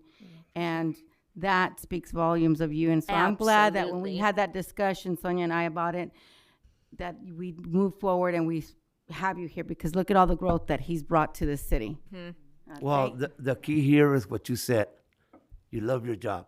yeah. And when you love your job, you do your job. And that's what's happening here in Parlier. And again, that's the teamwork that we have here. Everybody working together and moving the city forward the way it should have been many years ago. And Thank I you have again. to say, a developer here has given Javier one of the best compliments, and he is hard on engineers. I know. Very hard on engineers, and he said that Javier is one of the best engineers he's ever worked with. Nice. Thank you. I appreciate it. Thank you. You proved yourself. Now we can move on to the next item, and that is, Workforce no, Connect. yeah, it's for public comments, so you guys are gonna go up to public comments and go ahead and approach the podium. Thank you. Thank you for your patience. It was all very interesting, and earlier today, a group of us were in Kingsburg doing a presentation about attaching local higher language to public infrastructure projects. So hearing about all the construction that's going on in your community, you know, you have an opportunity for a triple benefit. Obviously, you get the bridge or the road that's being constructed. Then there's the question about when the workers, where do they come from? Where does the wage of the workers who are paid to construct those items, where does it end up? Does it end up in Parlier or another city? And then the third part of that trifecta is there are training opportunities that are created for apprentices when projects like this are ongoing. And do your local residents get an opportunity to take advantage of those training opportunities? So by, you know, anyways, that was this morning's presentation. By inserting local higher language, you get kind of that tri-benefit. My name is Blake Conzel, I'm sorry. I'm the executive director for something called the Fresno Regional Workforce Development Board. We're an entity that's funded by the United States Department of Labor. Our money flows through Fresno County. Fresno County is our service area, and we exist to serve unemployed, and in Fresno County, maybe just as important, underemployed workers. And an underemployed worker is defined as someone who has to work multiple part-time jobs in order to try to get the salary they need to support themselves and their family. And while a lot of focus goes on the unemployed, in Fresno County, where we have large numbers of working class poor people, they would qualify as underemployed. They're working multiple jobs. Multiple family members in a family are working multiple jobs to earn enough money to support a household. And so for both the unemployed and the underemployed, we try to provide training opportunities or to screen train. We don't do training, we pay for training. And to screen training providers to make sure that the training is directly related to employment.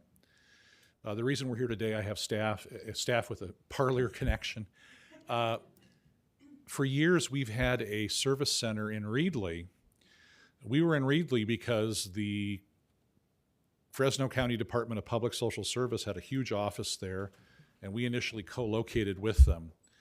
And we're leaving that office. We also have a youth facility in Selma that we sublet, and we're going to eventually leave there because we're opening up a new East Side Service Center here in Parlier on Manning. The best way the locals told me to describe it is behind Starbucks. And I know your engineer was talking about shortages of critical supplies, and so I wanted to come here today and say, our move-in date is X, and then be able to harp that. But my facilities guy, a guy named Augie, said he can't do it because we keep getting noticed by our contractors that they don't have, crucial equipment like compressors for air conditioners, and how do you run an office in Fresno without an air conditioner? Now our safest bet is that towards the end of September and the beginning of October, we will be opening this facility in Parlier, but it's our east side facility. So we have 3 facilities in Fresno County. We have a metro facility, we have one on the west side in Coalinga, and our east side facility will be here in Parlier to serve residents of all the communities that are out here. And we're very excited about it. We're trying to make sure that it's the type of facility that will be around for decades and be able to provide people job training services. And again, how do they access training opportunities that they don't pay for? Our office pays for them, but training opportunities that have been screened, particularly to make sure that they make people more marketable and more competitive to be employed. I'm going to let Martha talk. She's got the PowerPoint, but thank you for having us here today. What a lot of exciting stuff going on in Parlier. And I know in previous years on the One Voice trips where we go to Washington begging for money, I know Alma from that. So it's nice to see you in your home turf. Nice to see you again. Yeah. Thank you all so much. Hi, everyone. My name is Martha Espinosa. I am the Marketing and Grants Manager for the Fresno Regional Workforce Development Board, and it is good to be home. So I'm like, okay, I went to school with her. That's my neighbor. So coming to Parlier and being able to add to the growth is so very special to me. I love what we do. Just like your city engineer, I am very passionate about what we do, and I'm so excited to be able to share the resources. So next slide, please.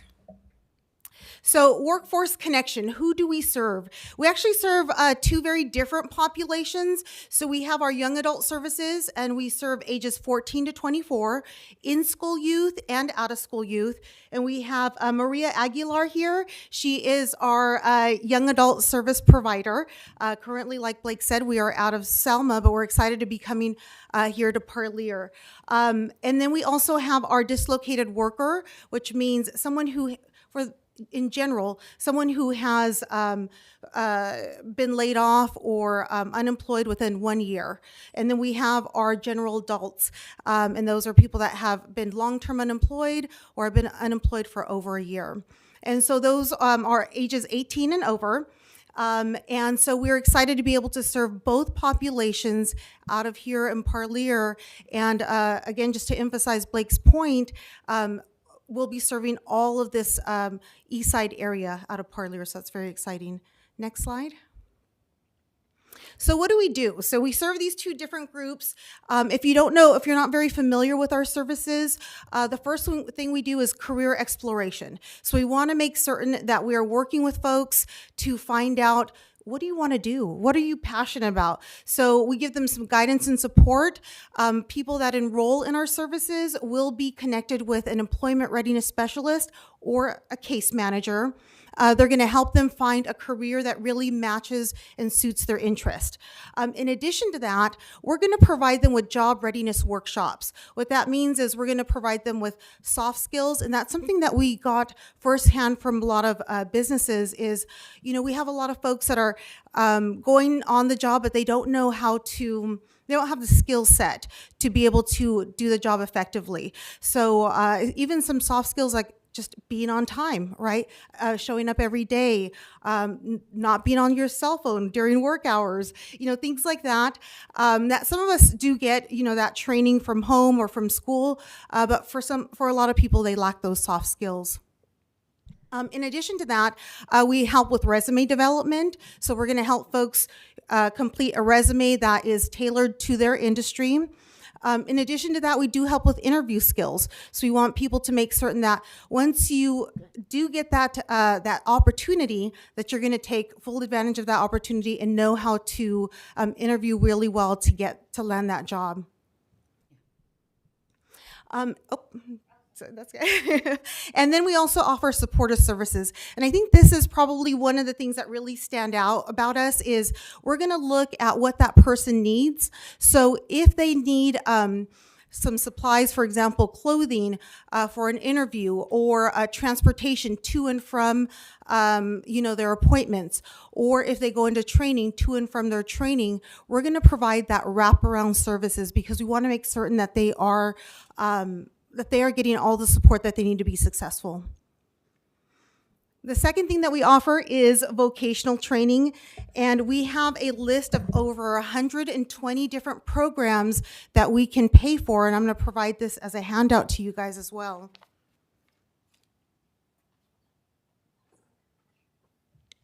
So you'll see you'll see in this list here, it's a state-approved training provider list, which means if you are on unemployment, you can still attend these trainings and not lose your unemployment, which is really important for a lot of folks. In addition to that, again, there's over 120 different training programs, and like Blake said, we don't do the training ourselves. We work with adult schools, we work with community colleges and other private colleges to be able to provide the services. So you'll see in pink the name of the school.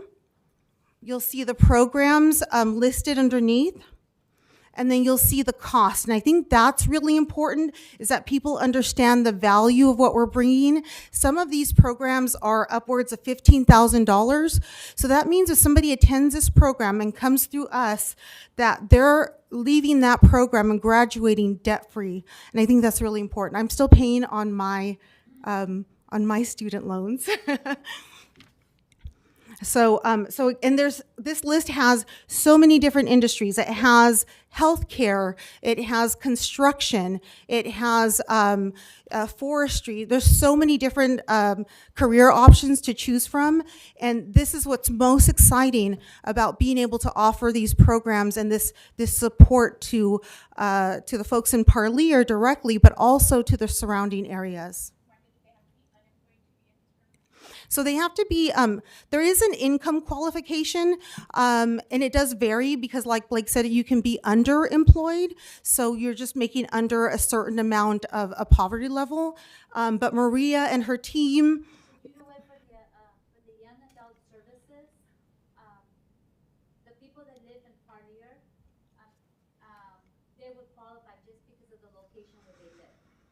In regards to meeting the income guidelines. I mean, there are other ways, but that's one of our ways that a person can be considered low income. The location where they live, and Parlier is one of those. So it's Orange Cove, so it's Delray, so right off the bat. So Yeah. that really makes their to qualify a lot easier. Awesome. Martha, just to throw in, two of our largest areas for training in construction, we've been doing pre-apprentice construction training for 14 years, paying for it. And most recently in forestry, we're funding forestry tech trainees at Reedley College. Both of those are grants with the state that actually don't have those eligibility requirements. Yeah. What we do screen a lot for, though, is to make sure that the person's employable. So like for construction or forestry, you're using heavy equipment, we're gonna give you a drug test. Yeah. We don't want anybody who's high, hurting themselves.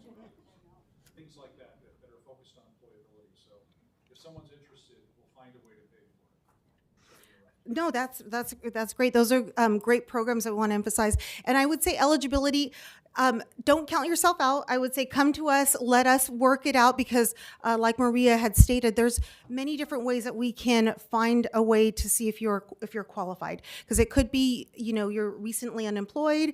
It could be, you're basic skills deficient. There's a lot of different ways, and the list is really long and there's lots of exceptions. So let us work with you and find out, or with the students or the residents to find out if they qualify.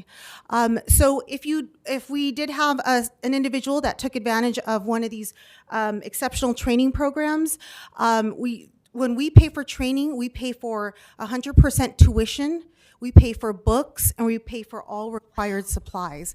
That's incredible. So, for example, my niece, and I was telling Bertha this earlier, had made all my nieces and nephews get off the couch. I'm like, there's funding out there. You can work. One of my nieces completed the vocational nursing program with Clovis Adult. It was about a $15,000 program. She didn't have to pay a penny. We also paid for her gas to and from Clovis, which was really helpful. In addition, we bought her scrubs, a couple of pairs of scrubs, her shoes. They need to have a watch so they can, yes, a stethoscope as well. So we buy all of those supplies and make certain that they're supported all the way through their program. And that one's probably our longest program. In addition to that, they're going to have this constant continuance of support to make certain, because for a lot of us, and I know myself included, I was a first generation college student, which means I didn't have anybody to guide me, to tell me, hey, this is how you fill out the paperwork, this is what you need to know, here's some tips. They're going to have this ongoing support of somebody that not only shows them how to get their foot in the door and actually requires them to go and compare different schools. And then comes back and makes certain that they're supported throughout the program. We check for attendance, we're calling, we're looking at grades, so they have that constant support system. We have some programs that are really quick. We have 6 weeks if you want to be a truck driver, or we have the 14-week program for 14-month program for LVNs. So it really just does depend on what you want to do and what your interests are. And then third, we have job placement assistance. So now that we've trained you, and we want to be good stewards of taxpayer money, so first of all of those training programs are vetted to make certain that they are high in demand positions, and so that there's a job most likely to that you can enter into as soon as you finish. So we're going to try to place you, and so we have a team of people that are going to help place you for a job. So you have that placement team that's available, and again, our goal is not part-time. So our goal is full-time with benefits. We actually get looked at by the state. That's one of our measurements. So we want to make certain that we're providing quality jobs for folks. In addition to that, after you get your job, we are going to follow up for 1 year to make certain that you retain that job. And that's another one of our measurements. We want to make certain that not only do we give you the job or get you the job, that you can retain that job. So we have follow-up services for 1 year. If you were to lose your job, we can bring you back into the fold and help you again with with your job search. So we're really excited about all of these opportunities. This is kind of in a nutshell what Workforce Connection does. And we're excited to be able to share this information and these resources with the residents here in Parlier. Next slide. All right, and so this is a way that you can connect with us. We do have our 1877 number, and we do have our website that you can also visit us on. We are pretty active on social media, so you can follow us on social media. You'll see your picture there later on today. So we're gonna post that we're here today. But we're really excited to be able to connect with everyone and provide our resources. Next slide. You also have we have our legislative liaison here, Sergio Martinez. So I'm going to let him come up and introduce himself.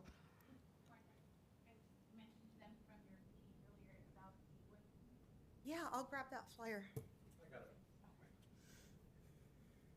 Hi, hello, council. This is my second time here, actually.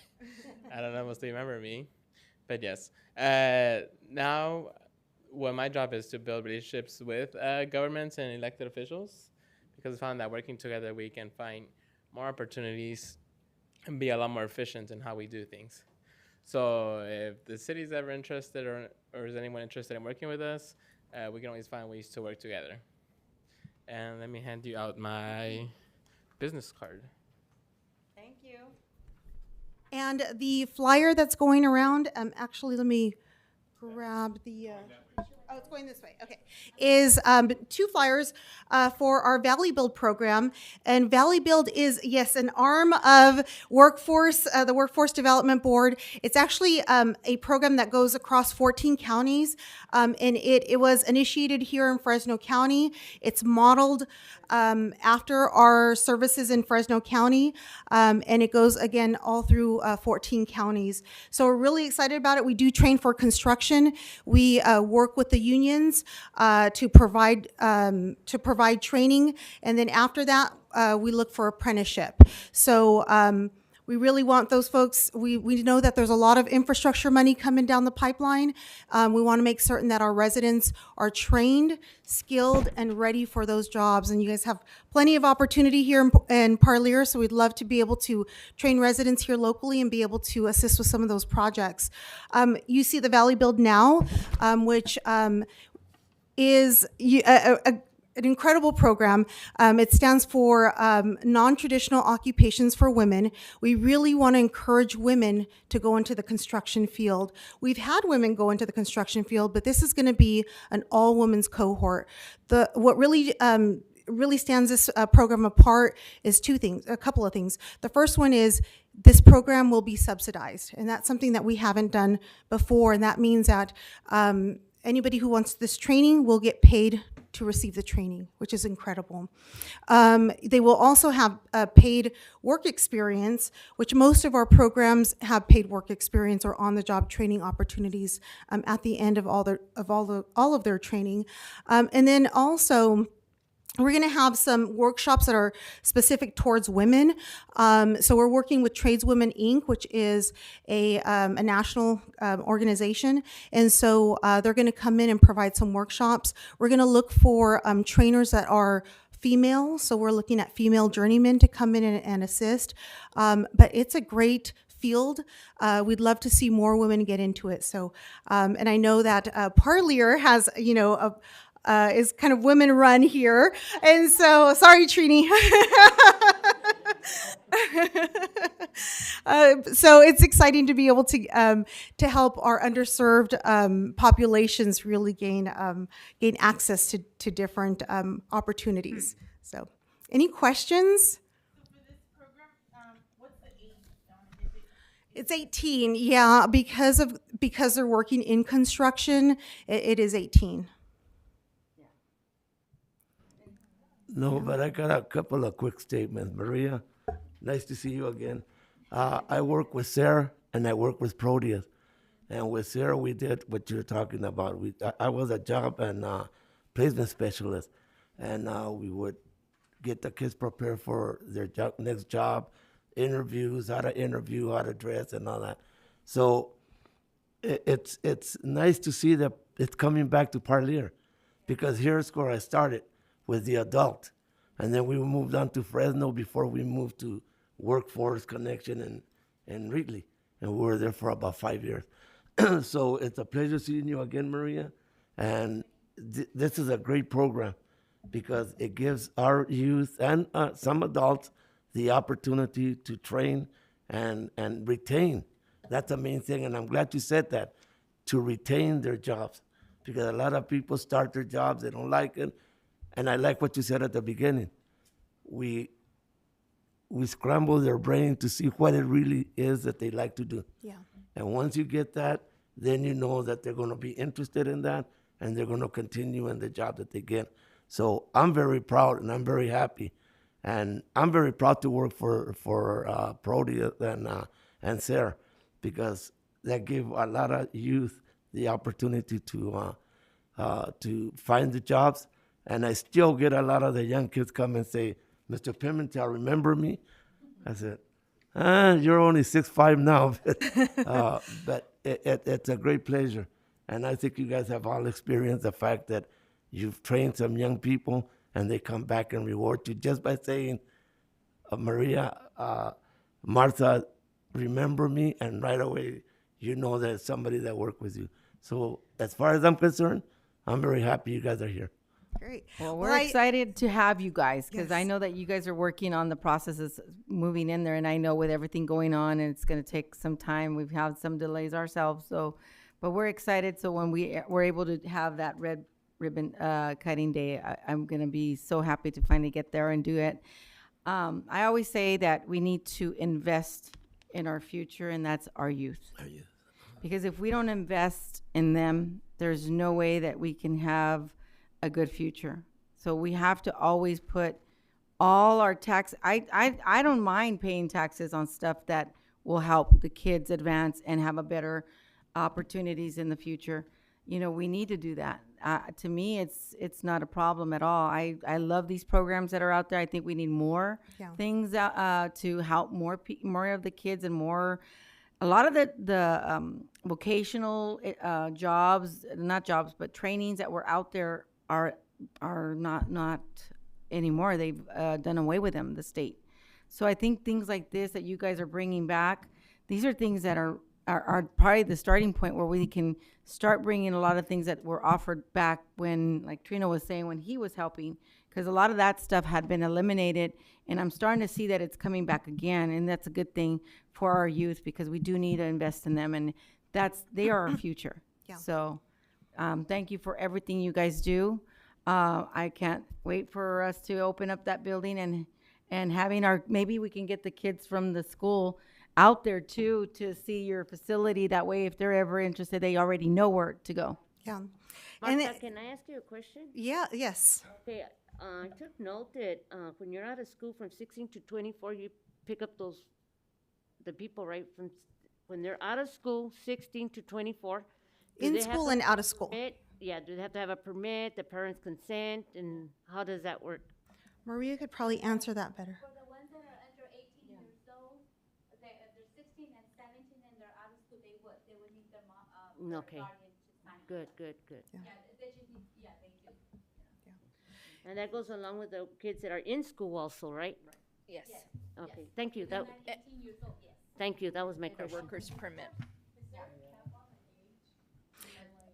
I love this question because we have, I remember I was a case manager before I took on this new role.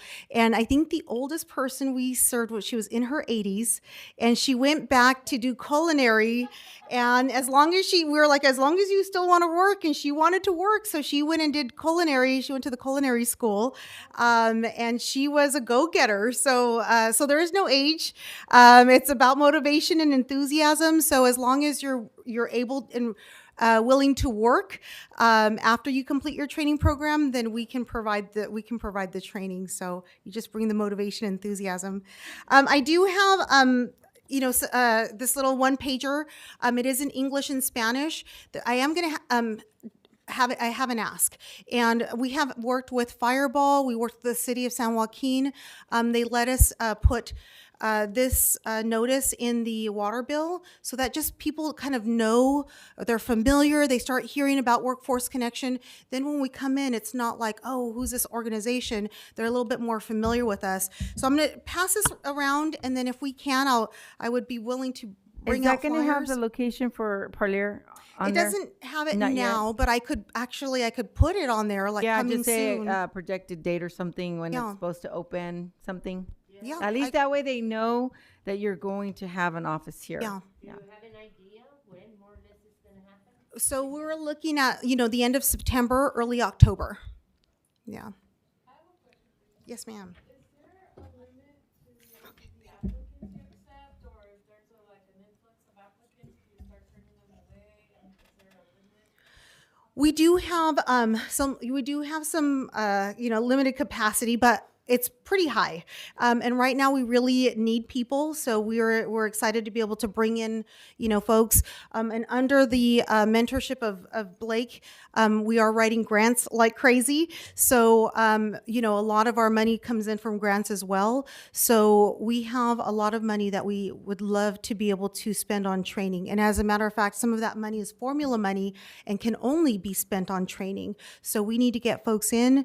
If we don't use that money, we need to send it back. And there's no reason why here in this area, any money should be sent back. So we're not at that problem, and hopefully, we'll cross that bridge when we get to it. But we do have lots of room for lots of people. And I have one more question. Yeah. So if somebody wanted to, somebody approached me and asked me questions like,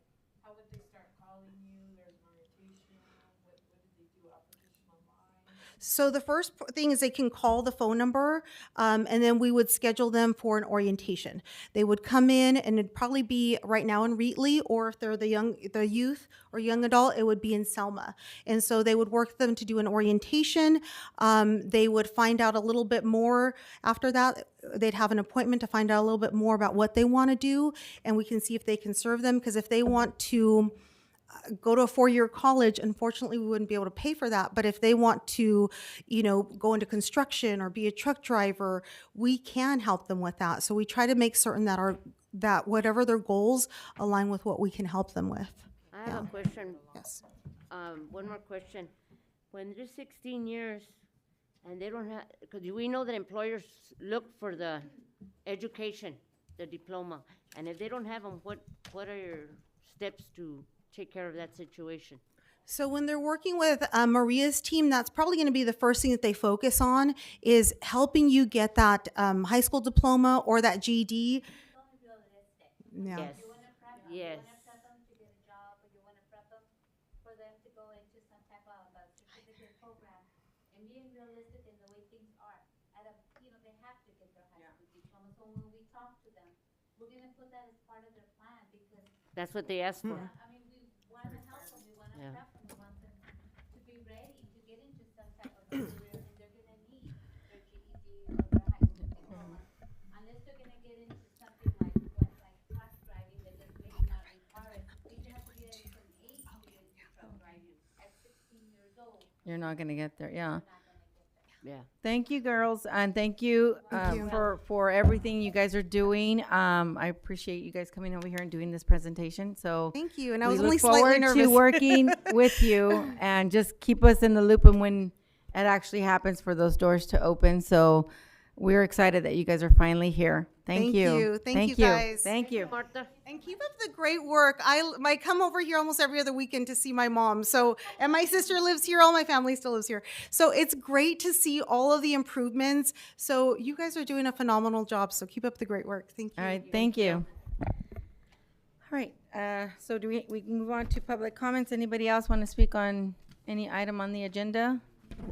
Nope, all righty, so we move on to consent calendar. Do we have anything on the consent calendar that we'd like to pull? So do I have a motion to approve item number, thank you. Item number 1 and number 2? We added, That way we don't change the numbers, make it 180. oh, okay, it doesn't really matter. It's the Earl Ruth Park Revival Worship Event. So do I have a motion? Second. Okay, Trino, Diane. All those in favor? 5 yes. The only question I have. You're abstaining, you don't want to vote on, it's just to, an event. We didn't have a discussion on it, On the, event. no, on the event, but you have one, right? One is your. So you're, okay, so then let's do it separate. Because you're abstaining on both. You're not abstaining on one. So you're abstaining on the vote for the approval of the check warrants. So you don't want to vote for the checks. So what do you want to put for abstention? Why are you abstaining? Yeah, so then you want to vote no. Okay, so then you want to vote no on check reports for May 30th, 22 to May, okay, that's backwards. May 16th to the 30th on the check reports.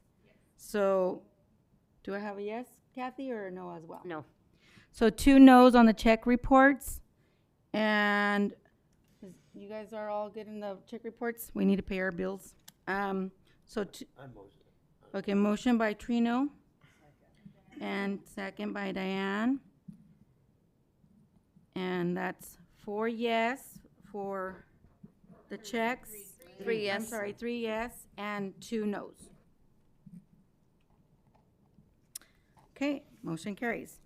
Now we move on to regular business. Oh, how about A? Oh, yeah. 1A. So, Make a clarification, it's May 3rd to the 16th. so May- it's, May 3rd. oh, Put it as Okay, so May 3rd, let's make a correction right now. May 3rd, could you make sure that that says, because I know it's on here, we're going to probably look at that. Okay. I know. I was like, it's backwards.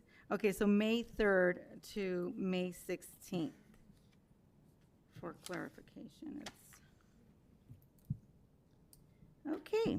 And so we have a motion to approve the event for motion by Sabrina, and do we have a second? Second. Terino, all those in favor? Motion carries 5 yes. What time did you come in? I know you came in late, so. At 7? Okay, I need to put that. Okay, 7. Okay.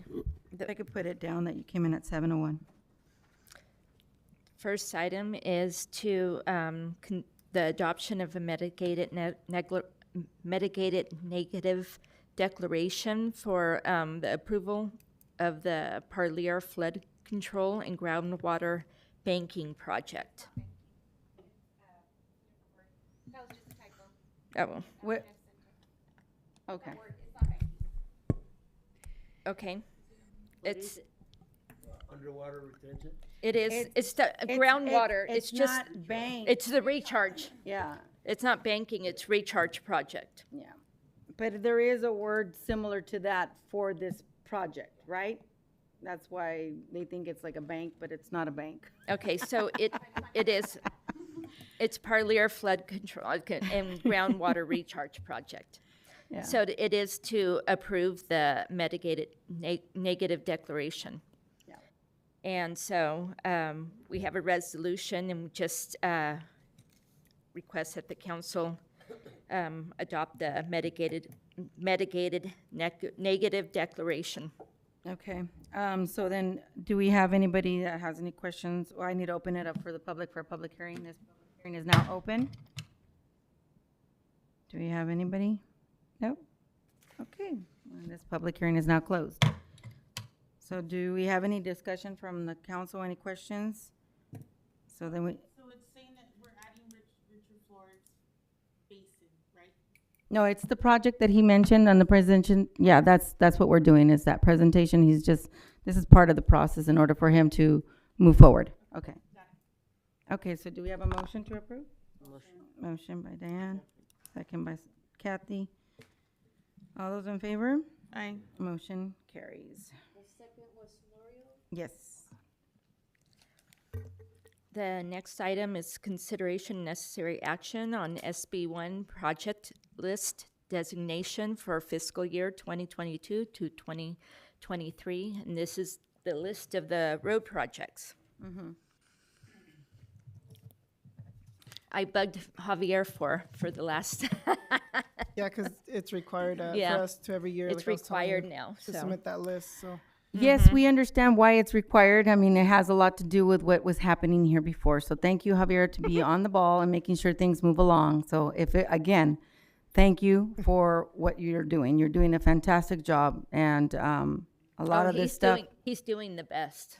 I've never, and I think other cities are taking No, notice. other cities are jealous, and I'm sure they're probably going to reach out to him. So you're not going anywhere. Just like Ellie, you can't go anywhere either, Ellie. You guys are, that's So, why I say about the team we have now. You guys are doing a fantastic job. And if it wasn't for you guys, we wouldn't be able to move the city forward, just like we have been in the 3 years now that we've been here?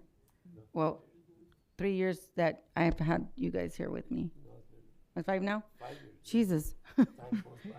I'm getting old already. So, thank you, Javier. And so I don't know if we have any questions about the SB project list. Is there any questions about that? If not, then let's make a motion to approve. Motion by Trino, second by Diane. All those in favor? Aye. Motion carries 5 yes.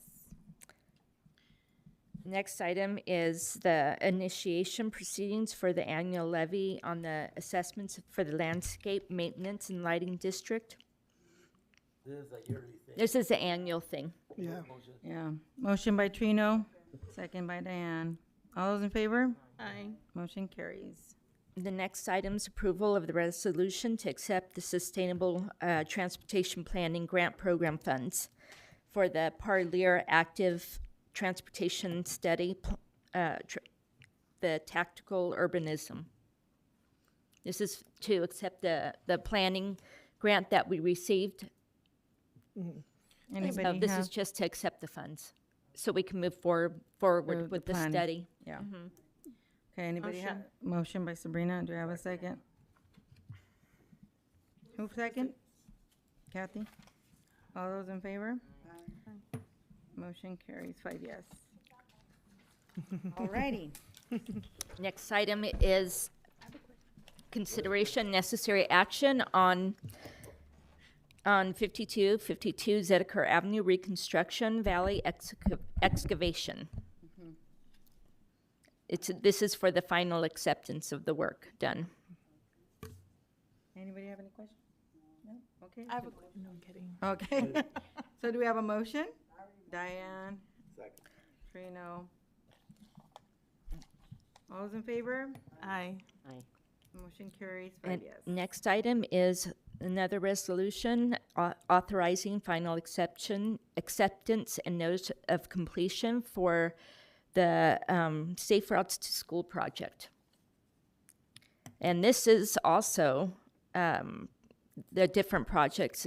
It was done by Seal Wright Paving and Grading, and this is different projects that was done throughout the city, and it was a Safe Routes to School project. Was it the crosswalks? Yeah, it and was just the different signs, crosswalks. signage? Okay. So, motion? Second. Diane and Sabrina. All those in favor? Aye. Motion carries 5 yes. Okay. Okay, before we go on, while we're on that subject right here about the schools, have we ever looked into the flashing light that or that, you know, kids walking and, The warning flashing. that we were gonna put over here on, especially over here on Benavides and Tuolumne? I already had this discussion with Chief a few days ago, right, Chief, about the flashing lights is not what's gonna help the situation. I was asked about speed bumps, and that's not gonna help the situation. The problem that we're having and I'm seeing, and Chief agreed, is that there's no cross guards. They have cross guards for the elementary school, and at the high school, it's like everybody go wherever you want. It doesn't matter. Staff will be out there, but they're not being guided. They're not being directed. And I've gone to other cities with the schools and the high schools, and they all have cross guards, making sure they're crossing the street. They are guiding the traffic, because if not, you're always, like, the problem that we see here at the high school, they keep walking, they go through the crosswalks, they use the streets, they use everything, and you're dodging kids, you're dodging cars, you're trying to, make sure you're clear to go. I've seen that. Yeah. And no one's out there. And so I think a parent was the one that reached out to me that was very concerned about that. And I asked Chief, I don't see the speed bumps helping the situation, because it's not about them going fast. It's about there's no direction, there's no control. And in order for that to be a safe area, you have to have guidance out there. And we already had a child that was, hit by I think not that long ago. Wasn't there a kid that was hit by the high school, was hit by a car? Okay, that we don't need for something worse to happen. I mean, he almost got hit. I think Chief is going to reach out to superintendent and see what they can do to figure that out. We want to look at enhancing the supervision of pedestrian traffic in the school area. So generally with crosswalk guards, that's ideal, but they can expand that responsibility and duty to facilitate the pedestrian traffic network just a little more versus just doing the stop and go. Yeah. That's going to be essential and largely going to contribute. And you're right, because I see staff out there. It's just not happening, and so it's not like there's a lack. There's no staff there. It's a lack of, the kids are defiant, the high school kids. There's cross guards there at Burletic in the front, and most of the kids, when they're coming, walking to school, they go through the crosswalk, but it's that after school, and Because then you have in cars flipping, and In and Burletic, they do. Yeah. But the high school does not. And I've always. the crosswalk is the one at J Street. Yeah, there's nobody there. Yeah, there and isn't. then Burletic, they cross their kids at the one on Fig. Yeah. They're that way. But yeah, they're not there. And Yeah, the kids- Burletics, I even see when they walk them all the way across to where the other residential area is at. But with the high school, it's like they're all over the place. It's like they just, okay, really? It's scattered. And they're everywhere. And you couldn't drive through there. Yeah. But they started having, even for the high school, they have teachers out there Mhm. doing the crosswalks, and now everybody has to do them, or else, Mhm. the kids aren't, and they get in trouble or Mhm. whatever. It's fixed it tremendously. Mhm. Yeah. And avoiding it and not trying to fix it is not a solution. You have to start somewhere. Regardless of them being defiant, Yeah. you still have to start somewhere. Eventually, they'll learn that they have to follow direction. They'll have to wait.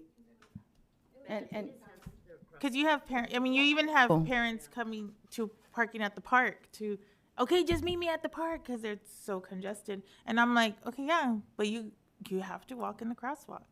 And we used to push stuff out before with PD and then with the school, like notices and stuff to use the crosswalks.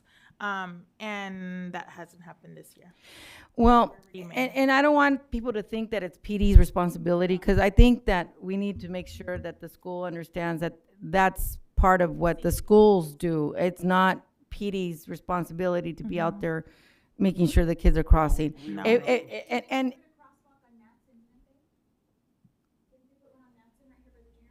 I'm not sure. But I haven't gone. Oh, yes, they did. Yes, they did. Yes, they did. Mhm. But the last time I went through there, they put the crosswalk and the kids, like, Still. 50 feet that way, crossing without the crosswalk. Yeah. And I'm like, It's gonna minimize the non-compliance, but in order to get kids to conform, you gotta have constant supervision. Yeah. Conformity comes with supervision. Supervision. Conform, you have Yeah. the supervision out there, get the compliance. So you're not gonna get 100% No. compliance, but you're certainly gonna. A minimal, yeah. The Yeah. chances of an accident. Another one I was looking at on Zedeker, the houses on that side of Mexico, there's no crosswalk and those kids walk across. Because when I go down Parlier Avenue, there's kids crossing right there that live either think- Devils and those houses over there. Because even the walkway, the new walkway, there's no crosswalk there to walk to their house. Like there's nothing there. From that area over there, that their weeds are high, that The kids walking like that, crosswalk. Cars are zooming through that street.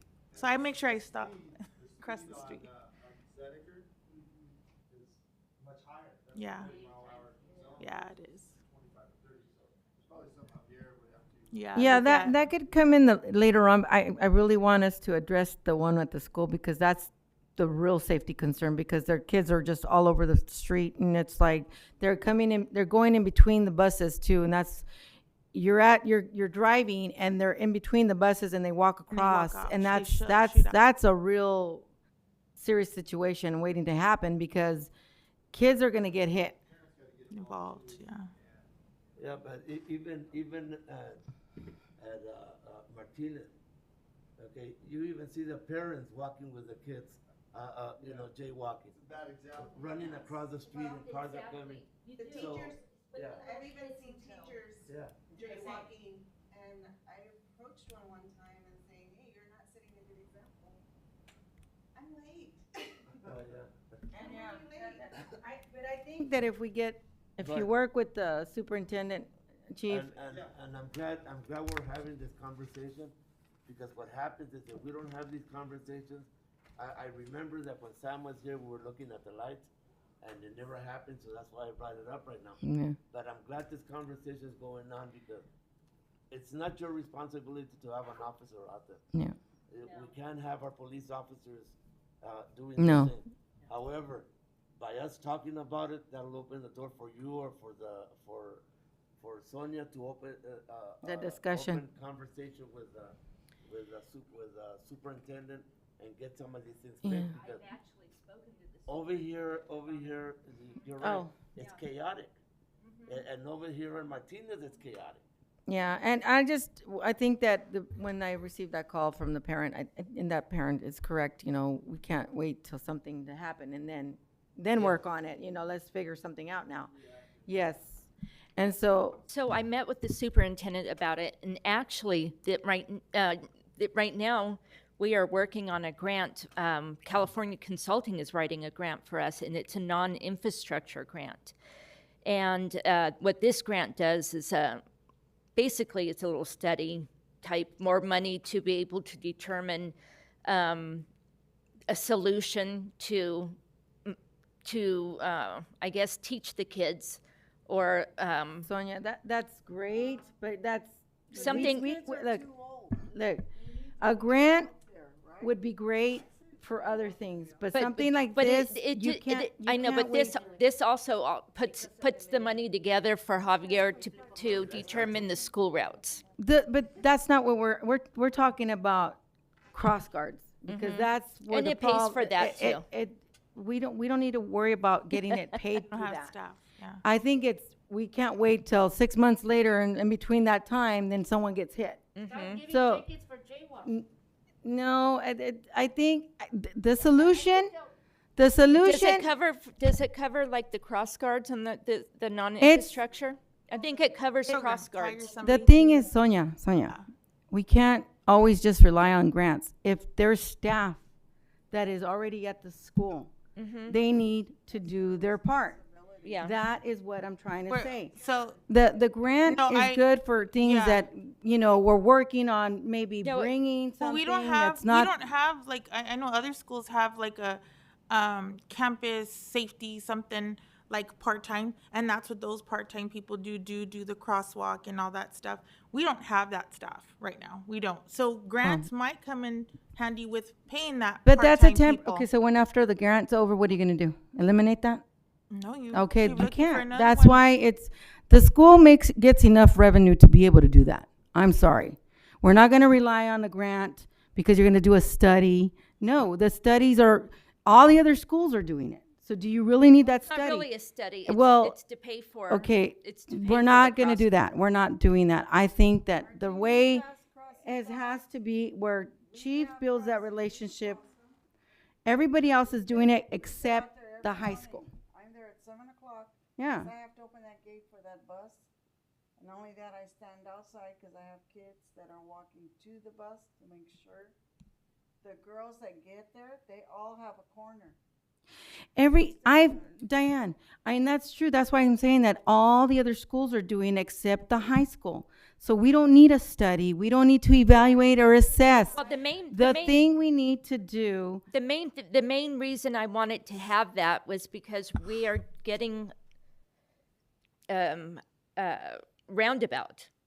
Well, you could do it for the roundabout, but I'm saying the main reason why problem is it was look, for the roundabout. Sonia, I understand that. Okay, I still would like to see Chief sit down with the school and find a solution. And the solution that I see from all the other schools and other cities is they have these cross guards that go and cross the kids.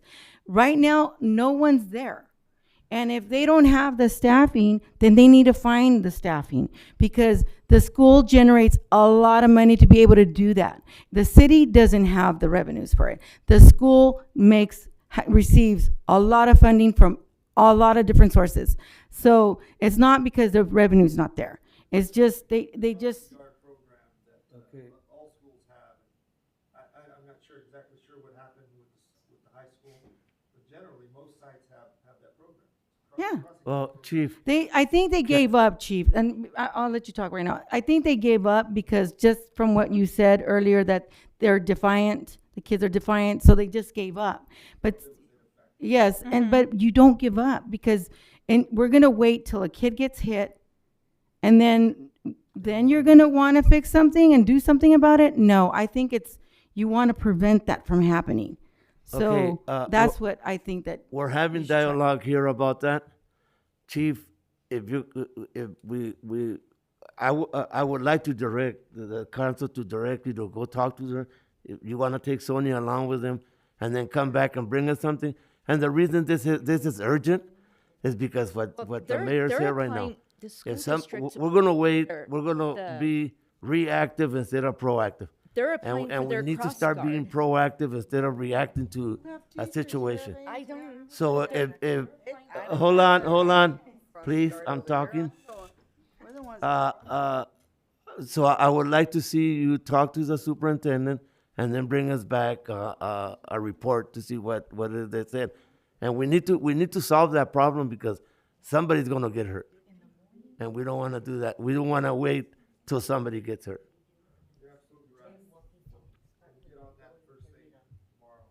And I'm sorry, Alma, and I'm sorry that I have to tell you guys to settle No, down. no, I know. When somebody's talking, We're sorry. we're all quiet when you guys talk. So when we're talking, we would expect that respect too. Is that Exactly. we need to listen to one another. Yes, I might not be the brightest person here, but we need to know that we need to listen to each other. And this dialogue right here is very good because I've been seeing it, and that's why I brought it up. Yeah. That we need to correct this before somebody gets hurt. Exactly, and I don't want to add more work to our officers that they already have enough to deal with. I know that citing them is one thing, but that's going to be again going back to our officers when it should be the high school looking into that and making sure the kids are going to school safely and coming home safely. But we shouldn't have to have our officers up. Yeah. There's no way we should. So I think that's it. I don't know if we have anything else to say. Anybody? I'd just like to thank Andrew from Sebastian, who is been texting me the whole meeting, walking me each step by step to get this meeting going on YouTube. It'll be our first one going live. Thank you, Andrew. He's listening. Thank you, Andrew. Before we close into closed session, I just want to make sure that it's on the record that I will be out the next meeting on June 2nd. My son's going through promotion that day, so I will be out that day. I think usually cancel the meetings for the graduations because we already know we have family and cancel it. Yeah, so you don't have to worry about that. Okay. Yeah. So Yeah, that's the day of the yeah. So We did that last year. You're gonna have a hard time canceling this one. why? You just You have, placement of, Tax roll. Oh, the tax roll. But I thought we were doing that on the. It wasn't on the 2nd. I thought it was on the. I thought so. It didn't get switched over for the second meeting in June. it's on June 2nd. No, because the president was able to put the notice. Oh, so then he was able. And there was some other stuff going on. That's why I remember that. It was a discussion between what dates. I had Friday off, but I came in to take care of that. Okay. Well, we can just do that one item because it's the tax rolls.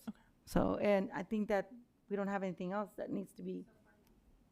It's actually 3 items, but they're all. It's all the same thing. Okay, so then we'll just have that one meeting. If, what time did we put it for the, okay. Then we'll just have it for 6:30 at that time. Okay. So then we will have a meeting on June 6th.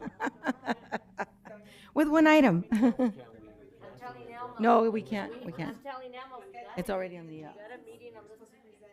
well, yeah, but I know that we had that going back and forth weeks, last 2 weeks on the dates Oh, yeah. because it was not gonna make it on the on the paper, in the paper. It's a double publication requirement. Right. We have to bail stuff out. So, I know it was a lot of hard work, Ellie. I'm not gonna do that to you. I want Sabrina to hear it, so, yeah.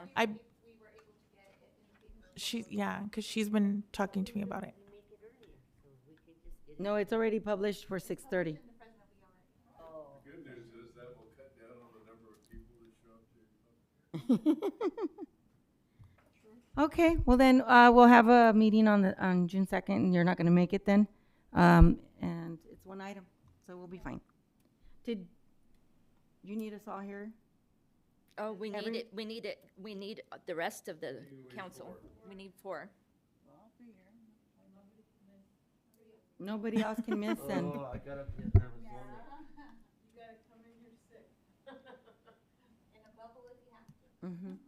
So, Like John Travolta?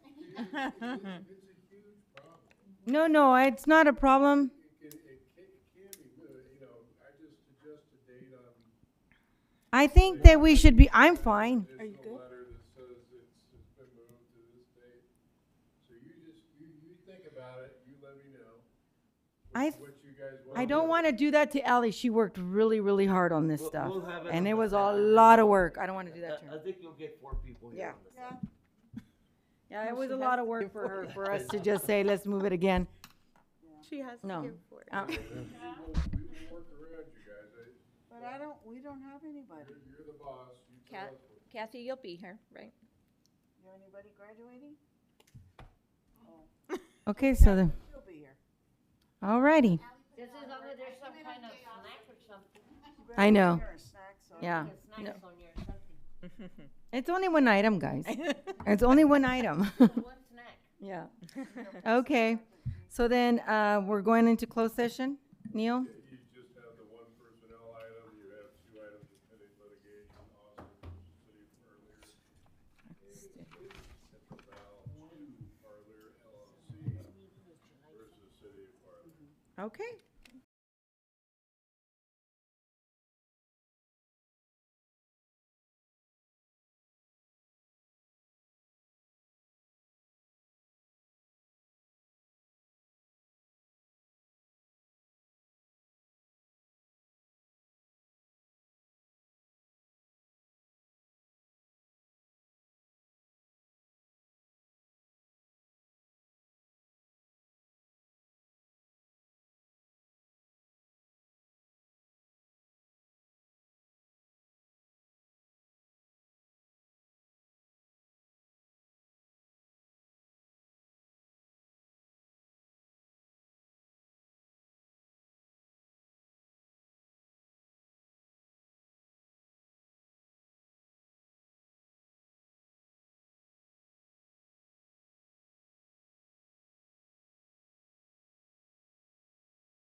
I need a drink.